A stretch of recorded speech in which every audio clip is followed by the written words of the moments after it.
Hello everyone, welcome to PWAIS। स्वागत है आपका इस वीडियो में जहां हम मार्च की सारी इंपॉर्टेंट प्लेसेस इन न्यूज एक साथ कवर करेंगे। तो चलिए शुरू करते हैं डिस्कशन। तो क्या आपको पता है किन देशों के साथ रिसेंटली भारत ने कुछ एग्रीमेंट्स किए हैं या कौन से देश लगातार न्यूज में हैं? तो आइए समझते हैं उन चीजों को। सबसे पहले कुछ क्वेश्चन, कुछ देशों के नाम आपको दिख रहे हैं: Armenia, Belarus, Kazakhstan, Russia, Ukraine. How many of the above given nations are part of Eurasian economic union, EAEU? इसे कहीं कहीं EEU भी कहते हैं, ईस्टर्न यूरोपियन यूनियन या यूरेशियन इकोनॉमिक यूनियन। इनमें से कितनी कंट्रीज का पार्ट है EAEU का? आर्मेनिया, बेलारूस, कजाकिस्तान, रशिया या यूक्रेन? न्यूज में है क्यों? क्योंकि एक तो यूक्रेन का मुद्दा था, प्लस रिसेंटली इंडिया को लेकर भी कुछ बातें हो रही हैं और उनकी, क्योंकि रशिया इसमें एक मेजर रोल निभाता है इस ग्रुप में। इंडिया ने इंटरेस्ट शो किया है। इससे पहले प्राइम मिनिस्टर मोदी एक बार गए भी थे इस समिट में जब भी हुई थी, और इंडिया ने कुछ वहां पर एक लाइन ऑफ क्रेडिट भी प्रोवाइड किया था। तो ये आपको पता होना चाहिए, ठीक है? नहीं पता तो by the end of this video आपको पता लग ही जाएगा। अगले पे आते हैं DRC, democratic Republic of Congo. एक ऐसा देश जहां बहुत रेलेवेंस है जिसकी, जो आज हम EV रेवोल्यूशन देख रहे हैं ना, सब कुछ बिजली पे चल रहा है। तो लिथियम आयन की बैटरीज में बहुत एक इंपॉर्टेंट चीज है जो कॉन्गो से हमें मिलती है। आपको मुझे ये बताना है कौन से देश कॉन्गो के आसपास है: युगांडा, तंजानिया, इजिप्ट, लीबिया। आपके पास ऑप्शन सामने है। क्यों? क्योंकि यहां भी कॉन्गो भी न्यूज में था। क्या मामला है, समझेंगे। अगला क्वेश्चन, इनमें से कौन सी कंट्री डोमिनिकन रिपब्लिक के साथ अपने बॉर्डर्स को शेयर करती है? Haiti, Venezuela, Puerto Rico. हेती अभी बहुत ज्यादा न्यूज में था, और डोमिनिकन रिपब्लिक के साथ भी भारत शायद कुछ नेगोशिएट कर चुका है ऑलरेडी। क्या चीजें हुई हैं, कहाँ ये देश है, एशिया में है, अफ्रीका में है, पैसिफिक में है, किस जगह है, मुझे बताइए। कमेंट सेक्शन में अपने आंसर लिखिए और बाद में उसे चेक करिए, ताकि आपको पूरी तरह पता लग पाए कि आपने क्या गलतियां की हैं या क्या आपने सही समझा है। अगला, अब एक संस्थान है SIPRI, Stockholm International Peace Research Institute. ये UN की एजेंसी है जो रिसर्च करती है कॉन्फ्लिक्ट, आर्ममेंट, आर्म्स कंट्रोल और डिसआर्ममेंट में। और इंडिया वर्ल्ड का टॉप आर्म्स इंपोर्टर रहा है पिछले 4 सालों में, according to report of SIPRI. में से कौन सी स्टेटमेंट इनकरेक्ट है? 1 ओनली, 2 ओनली, C या D नीदर? क्योंकि ये भी न्यूज में था, इसलिए क्वेश्चन आपसे मैंने सामने रखा है। तो चलिए शुरू करते हैं डिस्कशन और जानते हैं इन सभी क्वेश्चंस का आंसर। सबसे पहले आते हैं यूरेशियन इकोनॉमिक यूनियन पे, EEU के ऊपर में, जिसे कि कई जगह EAEU भी कहा जाता है। तो असल में इस ग्रुप में 5 मेंबर्स हैं: रशिया, कजाकिस्तान, बेलारूस, किर्गिस्तान और आर्मेनिया। अब क्योंकि रशिया और बेलारूस लगातार न्यूज में थे, किस वजह से? यूक्रेन कॉन्फ्लिक्ट के टाइम में यूक्रेन के ऊपर एक एडिशनल जो फ्रंट खोला गया था वो बेलारूस ने खोला था, और रशिया भी अटैक कर ही रहा था। आर्मेनिया एक ऐसा देश है जो अगेन एक विवाद में रहा था, आर्मेनिया और अजरबैजान के बीच के विवाद की वजह से, जहां नगार्नो काराबाग के रीजन में विवाद हुआ था। कजाकिस्तान और किर्गिस्तान दोनों सेंट्रल एशियन रीजन की बहुत इंपॉर्टेंट कंट्रीज हैं जहां खुद के अपने विवाद होते रहते हैं। तो कहां ये कौन सा देश लोकेटेड है रीजन वाइज आपको पता लग गया। अब समझते हैं पहली बात कि इनमें कितने लोग हैं और कितने देश हैं। अब जब यूरेशियन इकोनॉमिक यूनियन की हमने बात की तो हमें पता लग गया आर्मेनिया, बेलारूस, कजाकिस्तान, किर्गिस्तान और रशिया, यानी 5 देशों का समूह है। ईस्टर्न यूरोप की कंट्रीज हैं, इनके बीच में एक इकोनॉमिक यूनियन हुआ पड़ा है जिससे आपस में व्यापार करते हैं। और ये असल में स्टैब्लिश हुआ था 2014 से बात चल रही थी, ट्रीटी 2015 में बनकर तैयार हुई। आर्मेनिया ने इसको 2 तारीख को ज्वाइन किया था और बाद में इसको किर्गिस्तान ने भी ज्वाइन कर लिया। तो अभी जैसे आपको दिख रहा है 5 मेंबर्स इसमें हैं। और बेलारूस ने रिसेंटली बोला है कि इंडिया कोशिश कर रहा है EAEU के साथ एक ट्रेड एग्रीमेंट करने के लिए। अब देखिए, जब आप वर्ल्ड मैप को देखते हैं तो यहां पर आपको एक वाटर बॉडी दिखाई देगी। ये क्या कैस्पियन सी है? ये कैस्पियन सी है? मुझे बताइए। और यहां पर आपको यूक्रेन कहां देखने को मिलता है? मुझे बताइए ब्लैक सी कहां पर है? कहां पर आपको स्ट्रेट ऑफ हॉर्मुज है? कहां पर सी ऑफ जापान है? ये बातें हमने बार बार डिस्कस की है, तो आपको पता जरूर होना चाहिए। अगर आप इस मैप में देखें तो आपको बेलारूस कहां पर दिख रहा है? यहां बेलारूस से मैंने बोला फ्रंट खोला था किस चीज का? यूक्रेन के ऊपर। तो यहां यूक्रेन है। ये कौन सी जगह है पता है आपको? यहां ये कौन सी जगह है? बहुत रेलेवेंट जगह थी, बहुत बार यहाँ युद्ध हुआ था। मैप पे आके हम डिस्कस करेंगे। हमें बताइए कौन सी जगह थी, हमने ऑलरेडी डिस्कस किया है इसको। तो 5 देश कौन से EAEU में आपको पता लग गया। अब ये चीज न्यूज में क्यों है? बेलारूस के फॉरेन मिनिस्टर आए थे जहां इंडिया के साथ एक फ्री ट्रेड एग्रीमेंट करने की बात की थी उन्होंने, जो इंडिया यूरेशियन इकोनॉमिक यूनियन के साथ कर सकता है। आपको पता होना चाहिए EAEU कब बना, कौन कौन इसके मेंबर्स हैं। अभी उसके 5 मेंबर्स हैं, ठीक है। अब यूक्रेन क्या ईयू का पार्ट है? तो बिल्कुल यूक्रेन इसका पार्ट नहीं है। यूक्रेन के खिलाफ ही तो असल में मोर्चा खोला था रशिया ने, जिसमें बेलारूस ने उसका सपोर्ट किया था। यूक्रेन तो असल में ईयू का पार्ट बनना चाहता है, और यूक्रेन जो है वो नेटो का पार्ट बनना चाहता है, यानी अमेरिकी ग्रुप का। इसका विरोध रशिया लगातार करता है। तो यूरेशियन इकोनॉमिक यूनियन असल में है क्या? तो 5 पोस्ट सोवियत स्टेट्स का ग्रुप है। पोस्ट सोवियत मतलब ये सभी कंट्रीज पहले यूएसएसआर का पार्ट थी, और 1 जनवरी 1915 को ये बन के तैयार हुआ, जिसमें बाद में किर्गिस्तान ने भी इसको ज्वाइन किया था। एक सिंगल मार्केट है जहां पर free movement of goods, services, capital और लेबर होता है with in the borders. India ने भी कोशिश की थी लगातार इनके साथ अपने संबंधों को स्ट्रांग बनाने की, और जब प्राइम मिनिस्टर मोदी रशिया गए भी थे ईयू के एक समिट के टाइम में, 2016 की बात है शायद ये, तो यहाँ है एक रशिया का शहर व्लादिवोस्तोक। तो व्लादिवोस्तोक टू रशिया का एक नया रूट बनाया गया था कि व्यापार यहाँ के इस रूट के थ्रू होगा। आमतौर पर जो व्यापार का रूट है भारत और रशिया का, वो कुछ ऐसा है जो इस तरह से जाता है। तो एक यहां से गुजरते हुए यहाँ सेंट पीटर्सबर्ग पहुंचते हैं, और ऐसा ट्रेड का रूट है। तो एक शॉर्टकट बनाने की बात की गई थी व्लादिवोस्तोक को चेन्नई से कनेक्ट करते हुए। व्लादिवोस्तोक एक रशिया का शहर है जो उनके फार ईस्ट में है। उस रीजन को डेवलप वो करना चाहते थे, तो भारत ने वहां पे ट्रेड करना उस रूट से भी स्टार्ट कर दिया है। और अब तो भारत बहुत सारे पेट्रोलियम भी इंपोर्ट करता है, क्रूड ऑयल इंपोर्ट करता है रशिया से। उनमें से एक बड़ा चंक जो है व्लादिवोस्तोक से के रास्ते से भी भारत में आता है, इस रूट से होते हुए। तो याद रखिए ईयू को लेकर पहले भी भारत काफी दिखा चुका है वार्मनेस, और अब बात चल रही है कि शायद भारत एफटीए कर पाएंगे। साथ तो भारत चाहता भी है कि व्यापार बढ़े, और इन रीजन की कंट्रीज के साथ आमतौर पर भी इंडिया का व्यापार बहुत ज्यादा नहीं है, तो भारत इनके साथ व्यापार बढ़ाना बिल्कुल चाहता है। ठीक है, अब एक और कंट्री की बात की थी मैंने, कॉन्गो। कॉन्गो का अगर आप देखो तो कॉन्गो एक ऐसा देश है जो डेमोक्रेटिक रिपब्लिक ऑफ कॉन्गो आपको दिखेगा। इसके आसपास की कंट्री आप देखिए, Zambia, Angola, Malawi, Tanzania, South Sudan, कार। अब देखिए बार बार जब भी मैं अफ्रीका आपको पढ़ाने या पढ़ने कहता हूं, मैप में आपको कहता हूं पहले आप ये क्लियर कीजिए कि सहारा कहां पर है, सहारा डेजर्ट, सहारा की कंट्री कौन सी है। फिर बताइए सहल का रीजन कौन सा है, सहल का रीजन आपको पता चलेगा। फिर आप मुझे बताइए सहल के नीचे जो ग्रासलैंड आता है, सवाना, सवाना का रीजन कौन सा है। तो आपको अफ्रीका के बारे में क्लियरली जो डिमार्केशन है पता लगे। मैंने पिछले हफ्ते भी इसको पढ़ा था और इसको डिस्कस किया था। अब इसके बारे में बात करें ना, थोड़ा कंफ्यूजन पहले क्लियर करते हैं। देखिए यहाँ अफ्रीका का मैप है, कि ऊपर का रीजन जो है ना, ये आपका कौन सा रीजन होगा, सहारा डेजर्ट यहाँ पर है या नीचे है। ये रीजन आपका मेजरली सहेल का रीजन है। इसके नीचे आपका सवाना का रीजन है, यहीं पर आपके मेजर जंगल हैं। इसको अगर बैटल मैप से देखें तो कुछ इस तरह दिखेगा। देखिए ऊपर के हिस्से में सहारा का रेगिस्तान है, सहारा डेजर्ट है। इसके नीचे सहेल का रीजन है, और सहेल के नीचे आपका फिर सवाना स्टार्ट होता है, और बीच में कॉन्गो रिवर जहां से बहती है, इस रीजन में ट्रॉपिकल क्लाइमेट भी देखने को मिलता है।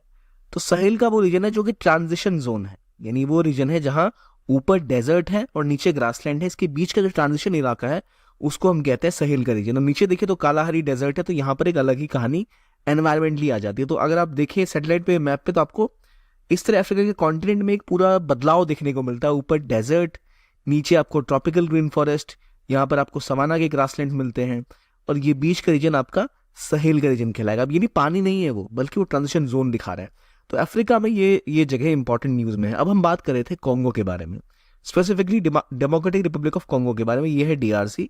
डीआरसी एक करीब एक और देश है, इस देश का नाम है रिपब्लिक ऑफ कॉन्गो। तो डीआरसी जो है असल में अफ्रीका की शायद एक सेकेंड लार्जेस्ट कंट्री में से एक आती है, और दुनिया की 11th लार्जेस्ट है if I am not wrong. और जो रिपब्लिक ऑफ कॉन्गो एक छोटी सी कंट्री है। डीआरसी का पहले नाम हुआ करता था जायरे, और इसके साथ में कौन सी रिपब्लिक ऑफ कॉन्गो, उसके साथ कौन सी डेमोक्रेटिक रिपब्लिक ऑफ कॉन्गो। अगर हम देखें डेमोक्रेटिक रिपब्लिक ऑफ कॉन्गो, तो इस तरह आप देखेंगे रवांडा है, या बुरुंडी, ऊपर Uganda, south Sudan, central African region. जबकि कैमरून का जो इलाका है वो केवल रिपब्लिक ऑफ कॉन्गो से जुड़ता है। तो हमें ये पता होना चाहिए कि भाई एक अलग देश है डेमोक्रेटिक रिपब्लिक ऑफ कॉन्गो, और रिपब्लिक ऑफ कॉन्गो अलग देश है। तो किन्शासा एक इंपॉर्टेंट लोकेशन है। ये असल में किस देश की राजधानी है, तो ये डीआरसी की राजधानी यानी डेमोक्रेटिक रिपब्लिक ऑफ कॉन्गो की राजधानी है। ठीक है, ये आपको पता लग गया दो चीजें, ये देश कहां पर है, इनके आसपास की कंट्री कौन सी है, अफ्रीका के रीजन्स कौन से, ये पता होना चाहिए, ताकि आप इसको समझ सको कि कहां पर क्यों ये डिवीजन होता है। अब मैं इस पर दोबारा मैप पे आता हूं। ये आपको दिख रहा है, इसमें आपको ऊपर सेंट्रल अफ्रीकन रिपब्लिक दिख रहा होगा, साउथ सुडान दिख रहा होगा, युगांडा दिख रहा होगा, रवांडा दिख रहा होगा, बुरुंडी दिख रहा होगा, तंजानिया दिख रहा होगा, और मोस्ट इंपॉर्टेंटली आपको कॉन्गो रिवर भी दिख रही होगी। ये कॉन्गो रिवर ही बहती है, और इसी के नाम पर दो देशों का नाम असल में कॉन्गो ही पड़ा हुआ है। एक अपने आप को डेमोक्रेटिक रिपब्लिक ऑफ कॉन्गो कहता है, दूसरा अपने आप को रिपब्लिक ऑफ कॉन्गो कहता है। फर्क ये है कि इस डीआरसी के ऊपर बेल्जियम का कब्जा हुआ करता था और रिपब्लिक ऑफ कॉन्गो के ऊपर फ्रांस का कब्जा हुआ करता था। ये डिफरेंस है। और आप देखो तो दोनों के पास ही एक्सेस है समुद्र का, यानी एक लैंडलॉक कंट्री नहीं है। तो ऐसी गलती नहीं करना कि आप इसको लैंडलॉक मार के फंस जाओ। इंडिया लगातार यहाँ भी व्यापार बढ़ाने की कोशिश कर रहा है, क्योंकि इंडिया के लिए बहुत रेलेवेंट है ये रीजन। अफ्रीका के साथ इंडिया व्यापार और बढ़ाना चाहता है, अफ्रीकन यूनियन के साथ तो खास तौर पे, जिनमें लगभग सभी अफ्रीकी देश आते हैं। इसी का नाम पहले जायरे हुआ करता था, एक इंपॉर्टेंट कंट्री है अफ्रीका की। समझ लिया हमने ये। अब एक और क्वेश्चन आपसे पूछा गया था, वो था अफ्रीका के ठीक परे जाते हुए एक देश के बारे में, अमेरिका के पास, जिसका नाम है हेती और डोमिनिकन रिपब्लिक। डोमिनिकन रिपब्लिक पे क्वेश्चन क्यों पूछा गया कि रिसेंटली इंडिया और डोमिनिकन रिपब्लिक ने साइन किया एक joint economic and trade committee का एग्रीमेंट। ये एग्रीमेंट किसके किसके बीच हुआ? भारत और डोमिनिकन रिपब्लिक के बीच में। अब ये कहां पर देश है डोमिनिकन रिपब्लिक? तो ये असल में हेती का बहुत करीबी दोस्त है, करीबी देश है, दोस्त नहीं। असल में दोनों मतलब विवाद है, कैरेबियंस में पड़ता है, यानी सेंट्रल अमेरिका के आसपास का रीजन जहां है। इसका बॉर्डर केवल एक देश से मिलता है, हेती से। असल में हेती और जो डोमिनिकन रिपब्लिक है, ये दोनों असल में एक आइलैंड की दो पार्ट है। अगर इसको गौर से देखो, हम इसके मैप पे आते हैं। ये भी काफी न्यूज में था। जेट को इंडिया ने साइन किया किसके साथ? डोमिनिकन रिपब्लिक के साथ। ये आपको दिख रहे होंगे इंडिया और डोमिनिकन रिपब्लिक के ऑफिशियल्स। अगर आप देखो डोमिनिकन रिपब्लिक, तो आपको कुछ इस तरह दिखेगा। यहाँ पर हेती है, यहाँ पर डोमिनिकन रिपब्लिक है। वर्ल्ड मैप में अगर हम देखें तो बिल्कुल ऊपर ये वेनेजुला, साउथ अमेरिका और नॉर्थ अमेरिका के बीच की जो सेंट्रल अमेरिकन कुछ कंट्रीज हैं, उनमें से एक है क्यूबा। आप देखते ही होंगे मैप पे, तो क्यूबा के पास एक छोटा सा आइलैंड दिखता होगा। इसके पीछे पोर्टो रिको है जो अमेरिका का हिस्सा है। पोर्टो रिको और क्यूबा के बीच में दो कंट्रीज है, ये आइलैंड है हेती और डोमिनिकन रिपब्लिक। तो ये इधर वाला डोमिनिकन रिपब्लिक है, इधर वाला हेती है। हेती एक ऐसा देश है जहाँ बहुत बुरी बदहाली है, बहुत गरीबी है, बहुत बुरा हाल है। जबकि डोमिनिकन रिपब्लिक ऐसी कंट्री है जहां पर बहुत प्रोस्पेरिटी है। एवरेज लाइफ का देखो तो डोमिनिकन रिपब्लिक में बेहतर है, लाइवलीहुड बेहतर है। जबकि हेती से लोग भाग भाग के जाते रहते हैं अमेरिका में। हेती में बुरा हाल है, और इवन रेशियल डिफरेंस भी है। डोमिनिकन रिपब्लिक में आपको गोरे लोग ज्यादा मिलेंगे, और वहीं आप हेती की बात करें तो वहां आपको ब्लैक पॉपुलेशन ज्यादा मिलेगी। तो असल में क्या वजह है कि एक ही आइलैंड के दो कंट्रीज में इतना बवाल है? इंडिया ने किसके साथ पहली बार जेट को साइन किया है? तो डोमिनिकन रिपब्लिक के साथ। अब देखिए, एक ही आइलैंड है, दो कंट्रीज। कंप्लीट आइलैंड को क्या कहते हैं? ये आपको नाम दिख रहा होगा, island of Hispaniola. Island of Hispaniola मतलब ये पूरा आइलैंड, और इसमें दो देश हैं, एक हेती और एक डोमिनिकन रिपब्लिक। इसलिए बोला गया था कि डोमिनिकन रिपब्लिक केवल एक देश के साथ बॉर्डर शेयर करता है, वो है हेती। असल में एक ही आइलैंड है तो इतनी तबाही क्यों है? क्यों? एक देश बहुत ज्यादा गरीब है और एक देश बहुत बेहतर स्थिति में है। तो इसकी वजह यह है कि डोमिनिकन रिपब्लिक एक ऐसी कंट्री है जिसके पास ज्योग्राफिकल एडवांटेज है, रेशियल एडवांटेज कह सकते हैं, जिस तरह का वातावरण है उसका, और जिस तरह की रेसेस यहाँ के रहने लग गई जो ज्यादा पावरफुल हुआ करती थी उस समय में। प्लस डोमिनिकन रिपब्लिक एक ऐसी टेरिटरी है जिसके ऊपर सपोर्ट भी बेहतर मिला। अब देखिए फर्क क्या है दोनों में। जब हम आइलैंड ऑफ हिस्पानियोला की बात करें तो यहाँ जो माउंटेन्स है सब डोमिनिकन रिपब्लिक के रीजन में पड़ते हैं। बारिश इस रीजन में ज्यादा होती है, वेदर यहाँ का बेहतर है। जबकि क्योंकि यहाँ बहुत सारे माउंटेन है, तो ये जो हेती का रीजन है, सारे बादल यहाँ के टकरा जाते हैं और ये एक रेन शैडो जोन में पड़ जाता है। यानी इतनी बारिश यहाँ पर नहीं हो पाती हेती में जितनी की डोमिनिकन रिपब्लिक में होती है। प्लस डोमिनिकन रिपब्लिक में बेहतर खेती के अवसर मिलते हैं, संसाधन भी ज्यादा है। लेकिन क्या सिर्फ यही कारण है? तो ऐसा नहीं। असल में हेती के रीजन के ऊपर रूल किया करते थे फ्रेंच। ये फ्रेंच कॉलोनी हुआ करती थी, और डोमिनिकन रिपब्लिक हुआ करती थी स्पेनिश कॉलोनी।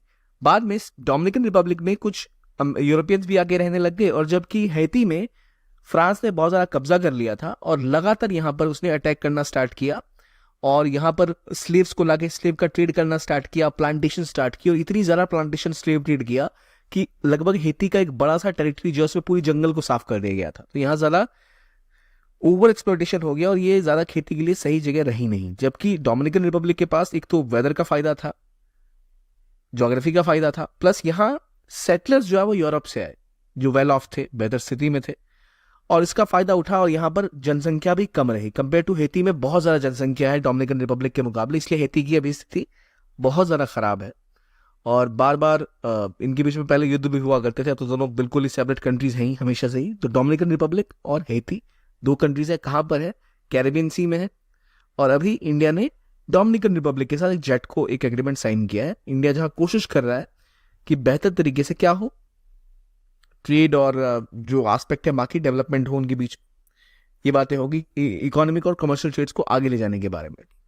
अब हमने ये बात की कॉन्गो के बारे में, हमने बात की डेमोक्रेटिक रिपब्लिक ऑफ कॉन्गो के बारे में, हमने बात की अभी हैती के बारे में, डोमिनिकन रिपब्लिक के बारे में। कहाँ पर है डोमिनिकन रिपब्लिक, आपको ये भी आइडिया लग गया, बिल्कुल कैरेबियन सी में। इसके पास पोर्टो रिको है एक साइड आइलैंड के, दूसरी तरफ क्यूबा है, तो बहुत ही इंपॉर्टेंट है। अब एक रिसेंट न्यूज जो लगातार न्यूज में थी कि भाई रेड सी में अटैक बढ़ता जा रहा है, जिसकी वजह से ग्लोबल ट्रेड डिसरप्ट हो गया है। लेकिन रेड सी के अटैक की वजह से जो दिक्कतें हैं वो केवल एक जगह नहीं हो रही, स्वेज कनाल रेड सी में आती है और वहां पर बहुत विवाद हो गया है। लेकिन एक और महत्वपूर्ण कनाल है जो है पनामा कनाल, एक और इंपॉर्टेंट नहर है पनामा नहर। वहां पर भी सूखे की स्थिति काफी सालों से बनी हुई है, काफी महीनों से बनी हुई है, जिसकी वजह से वहां भी पानी कम हो रहा है, तो वहां भी ट्रेड डिस्टर्ब हो जा रहा है। पहले हम जानते हैं जिस हम इलाके के बारे में पढ़ रहे हैं रेड सी, वो कहां पर है। मैं आपको बार बार बता चुका हूं, ये वो इलाका है रेड सी जहां पर स्वेज कनाल बहती है। ऊपर से स्वेज कनाल है जो इजिप्ट को काटते हुए दौड़ती है इस मेडिटेरेनियन सी में। ऊपर का रीजन है मेडिटेरेनियन सी का, ये है रेड सी। और रेड सी और मेडिटेरेनियन सी को जो नहर जोड़ती है उसे हम कहते हैं स्वेज कनाल। ऊपर गल्फ ऑफ अकाबा है, और ये जो आपको दिख रही है छोटी सी संकरी सी जमीन जहां से गाड़ियां पास होती हैं या शिप्स पास होंगी, इसे हम कहेंगे स्ट्रेट, और इस स्ट्रेट का नाम है बाब अल मंदेब। ये है स्ट्रेट ऑफ हॉर्मुज, यानी यहां पर स्ट्रेट ऑफ हॉर्मुज है, और ये जगह कौन सा है, पर्शियन गल्फ, ठीक। ऊपर कौन सा है, कैस्पियन सी, ठीक। ये कौन सा है, ब्लैक सी। ये कौन सा इलाका है, मेडिटेरेनियन सी। अब देखो, अगर आप आमतौर पर पहले व्यापार करते एशिया और यूरोप के बीच में, तो आपको घूम के या नीचे से आना पड़ता। अफ्रीका के ठीक नीचे है केप ऑफ गुड होप, इसको पार करते हुए आप जाके व्यापार करते। पुराना रूट यही हुआ करता था, और नॉर्मल रूट जब डेवलप हुआ, स्वेज कनाल बनाई गई, तो एक बहुत शॉर्ट रूट है जो यूरोप और एशिया को जोड़ता है। लेकिन युद्ध के बाद से, यानी यहां यमन में हौती रेबल्स हैं जो लगातार हमले कर रहे थे, जिसकी वजह से यहां पर शिप्स जाना मुश्किल हो गया। तो अब शिप्स को इस रास्ते को लेने के बजाय फिर दोबारा घूम के पुराना रूट लेना पड़ता है, जो कि 31 दिन तक अब ट्रेड को स्लो कर दे रहा है, जो पहले 19 दिन में हो जाया करते थे। तो ये बहुत बड़ी समस्या खड़ी हो गई है। गाजा वॉर के बाद का रूट आपको देखने को मिल रहा है, तो एक बड़ी समस्या यहां पर आपको देखने को मिल रही है जो हुआ है वॉर की वजह से। अब ये क्यों भाई, हाउती रिबल्स क्यों अटैक कर रहे हैं यहाँ यमन से, मैंने पहले डिस्कस किया। उनका मानना है कि जो गाजा में हो रहा है, जो इजराइल कर रहा है वो गलत कर रहा है, तो जो भी इजराइल का व्यापार में मदद करेगा, उनको लगेगा कि उनके सपोर्टिंग कंट्री के खिलाफ वो हमले करते ही रहेंगे। तो ये कहानी है इस रीजन की।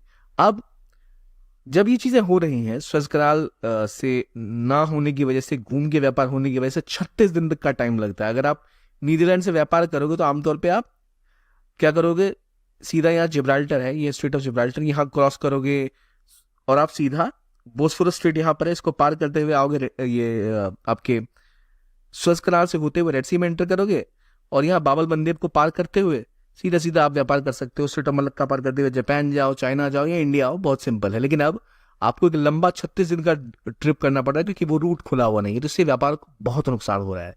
लेकिन अब जब हम इस चीज को समझे, तो यहाँ कौन कौन सी कंट्री लोकेटेड है एक बार देख लीजिए। ऊपर इसराइल है, Jordan, Saudi Arabia, Yemen, Oman, UAE, Qatar, Iran, Russia, Egypt, Sudan, इरिशिया, जिबूटी और सोमालिया।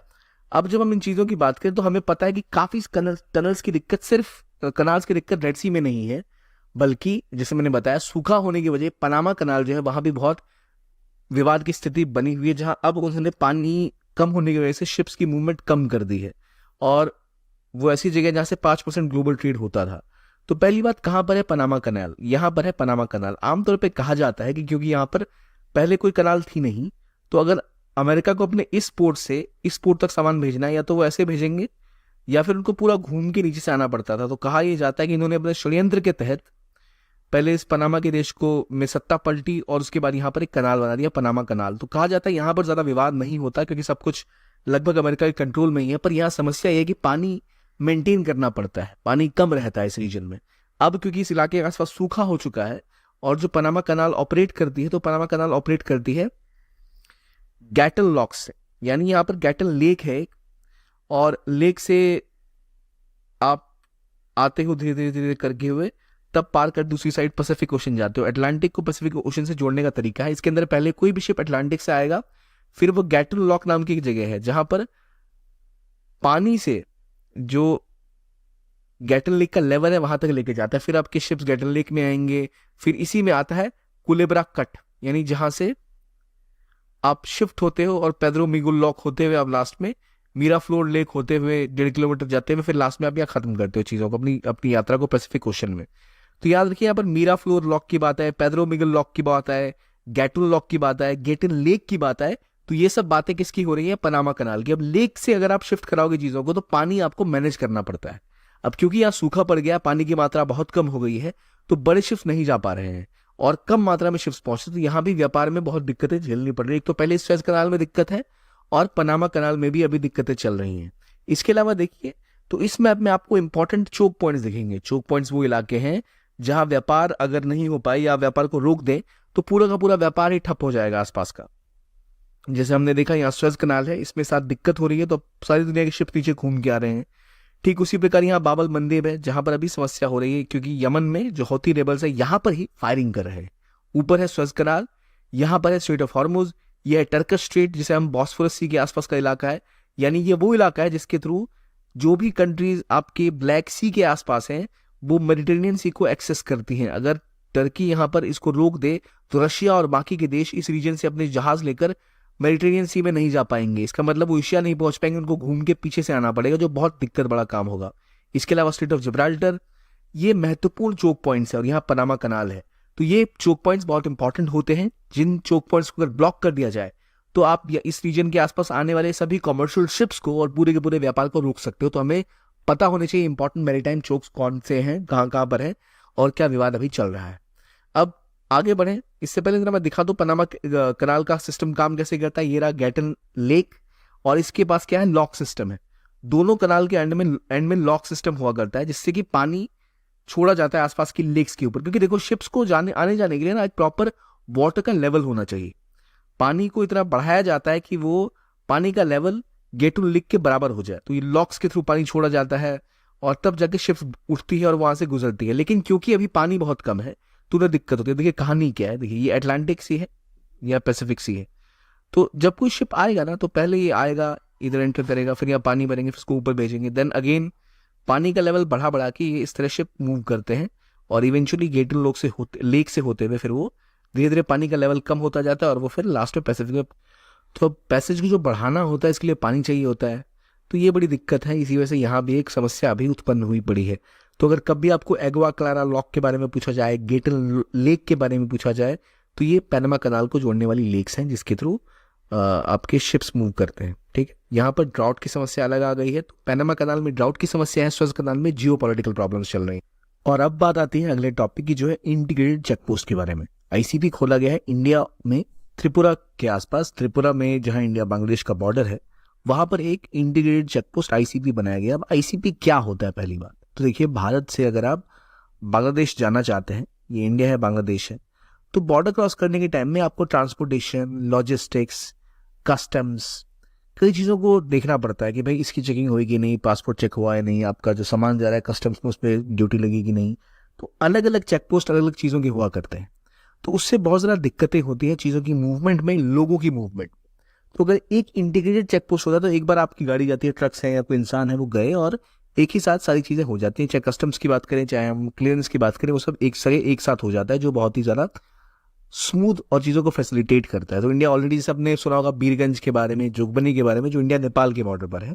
तो अभी बांग्लादेश के साथ भी दूसरा त्रिपुरा में ही एक और लैंड पोर्ट बनाया गया, यानी इंटीग्रेटेड चेकपोस्ट जहाँ बनाया गया। देखिए पोर्ट मतलब क्या होता है, समुद्री पत्तन जहाँ पर जहाज लगते हैं। तो लैंड पोर्ट मतलब वहां से भारत और बांग्लादेश के बीच में शिप्स जा रहे हैं, पानी के रास्ते से जब जाएंगे तो पोर्ट से पोर्ट जाएंगे। लेकिन जब जमीन के रास्ते से जा रहे हैं तो जो बॉर्डर क्रॉस करते हैं, जिस चेकपोस्ट पे वो जाएंगे, इंटीग्रेटेड चेकपोस्ट पे जहाँ चेकिंग होगी कि सामान सही है या गलत है, सिक्योरिटी क्लियरेंस दिया जाएगा, कस्टम देखा जाएगा, उसे कहेंगे लैंड पोर्ट। तो वो कहाँ पर है, सबरूम में, साउथ त्रिपुरा, जहां पर इसकी शुरुआत की गई, आईसीपी बनाया गया सबरूम में। इंडिया में 9 इंटीग्रेटेड चेक पोस्ट है और जिनके ऊपर पूरा का पूरा काम किया जा रहा है। और इंटीग्रेटेड चेक पोस्ट बनने के बाद इंडिया और बांग्लादेश के व्यापार में ऑलरेडी और बढ़ोतरी होगी। कहा जाता है अभी भारत बांग्लादेश का जो व्यापार है, वो एक व्यापार का रिश्ता जो है भारत बांग्लादेश का, वो एक सोनाली अध्याय से गुजर रहा है, यानी गोल्डन चैप्टर से गुजर रहा है। तो उसी के मद्देनजर हमने देखा ये भी एक पुश इंडिया ने किया है। कहाँ पर, सबरूम में क्या है, इंटीग्रेटेड चेक पोस्ट, किस बॉर्डर पे, इंडिया और बांग्लादेश की, कहाँ पर है जगह, त्रिपुरा में। तो ये आपको लोकेशन भी देखने को मिलेगी सबरूम की। ये फेनी नदी बहती है पास में, ठीक है, और ये आपको दिख रहा है वही इंपॉर्टेंट लोकेशन है जहाँ पर ये बनाया गया है, ठीक। तो ये एस्पेक्ट हो गया, ये आपको पता लग रहा है कि भाई कहाँ पर क्या चीज़ें हैं और क्या रेलेवेंस है इस चीज़ की। अब अगले आर्टिकल की ओर बढ़े, वो है ब्लू लीडर्स अलायंस की। असल में एक blue leaders high level event हुआ था बायोडाइवर्सिटी बियॉन्ड नेशनल जुरिसडिक्शन के बारे में। हमने पिछले हफ्ते भी इसके बारे में बात किया गया था कि कैसे एक कंट्रीज ने एग्रीमेंट किया है कि कैसे वो चाहती हैं कि कंजर्वेशन हो मरीन इकोसिस्टम का। तो इसके अंतर्गत Belgium, Cape Verde, Greece, Monaco, Nigeria, Norway, UK की कंट्रीज ने इसमें पार्टिसिपेट किया था और ये चाहते थे कि एग्रीमेंट साइन हो, लेकिन असल में हो नहीं पाया था वो। और ब्लू लीडर्स इसी का अलायंस है जो जो बात किस चीज़ की कर रहे हैं कि हाई सीज के बारे में। हाई सीज मतलब जो भी समुद्री इलाका किसी भी देश के एक्सक्लूसिव इकोनॉमिक जोन या तो यानी कि 200 नॉटिकल माइल्स के बाद का, से भारत की अगर आप सीमा देखें तो भारत की जमीनी सीमा जहां खत्म होती है, मान लो भारत का एक आइलैंड यहां पर है, तो इस आइलैंड के 200 नॉटिकल माइल्स तक के बाद के इलाके को कहेंगे हाई सीज, क्योंकि वो इलाका है जिसपे किसी का हक नहीं है। तो हाई सीज को लेके जो रूल्स बनते हैं उनके लिए एक ट्रीटी थी UNCLOS, United Nations Convention on the laws of seas. उसी के तहत यहाँ बात की जा रही है कैसे जो राष्ट्रीय जुरिसडिक्शन किसी देश के अपने हिस्से से बाहर की चीज़ें हैं उनके बारे में, जो उनकी बायोडाइवर्सिटी को कैसे प्रोटेक्ट किया जाए, उसके लिए क्या बदलाव किए जा सकते हैं, इसके बारे में बात करता है। तो वो है ब्लू लीडर अलायंस, ठीक है। ये तो न्यूज़ में था और हमने पिछले हफ्ते भी डिटेल में कवर किया था क्या डिमांड्स है और क्यों क्यों क्या क्या दिक्कतें आ रही हैं इस ट्रीटी के मामले में, इंडिया पार्ट नहीं है इसका। तो ये बातें हमने डिस्कस की थी पिछले हफ्ते भी। अब आगे बढ़ते हैं और बात करते हैं जो अभी मिलिट्री एक्सरसाइज न्यूज़ में है।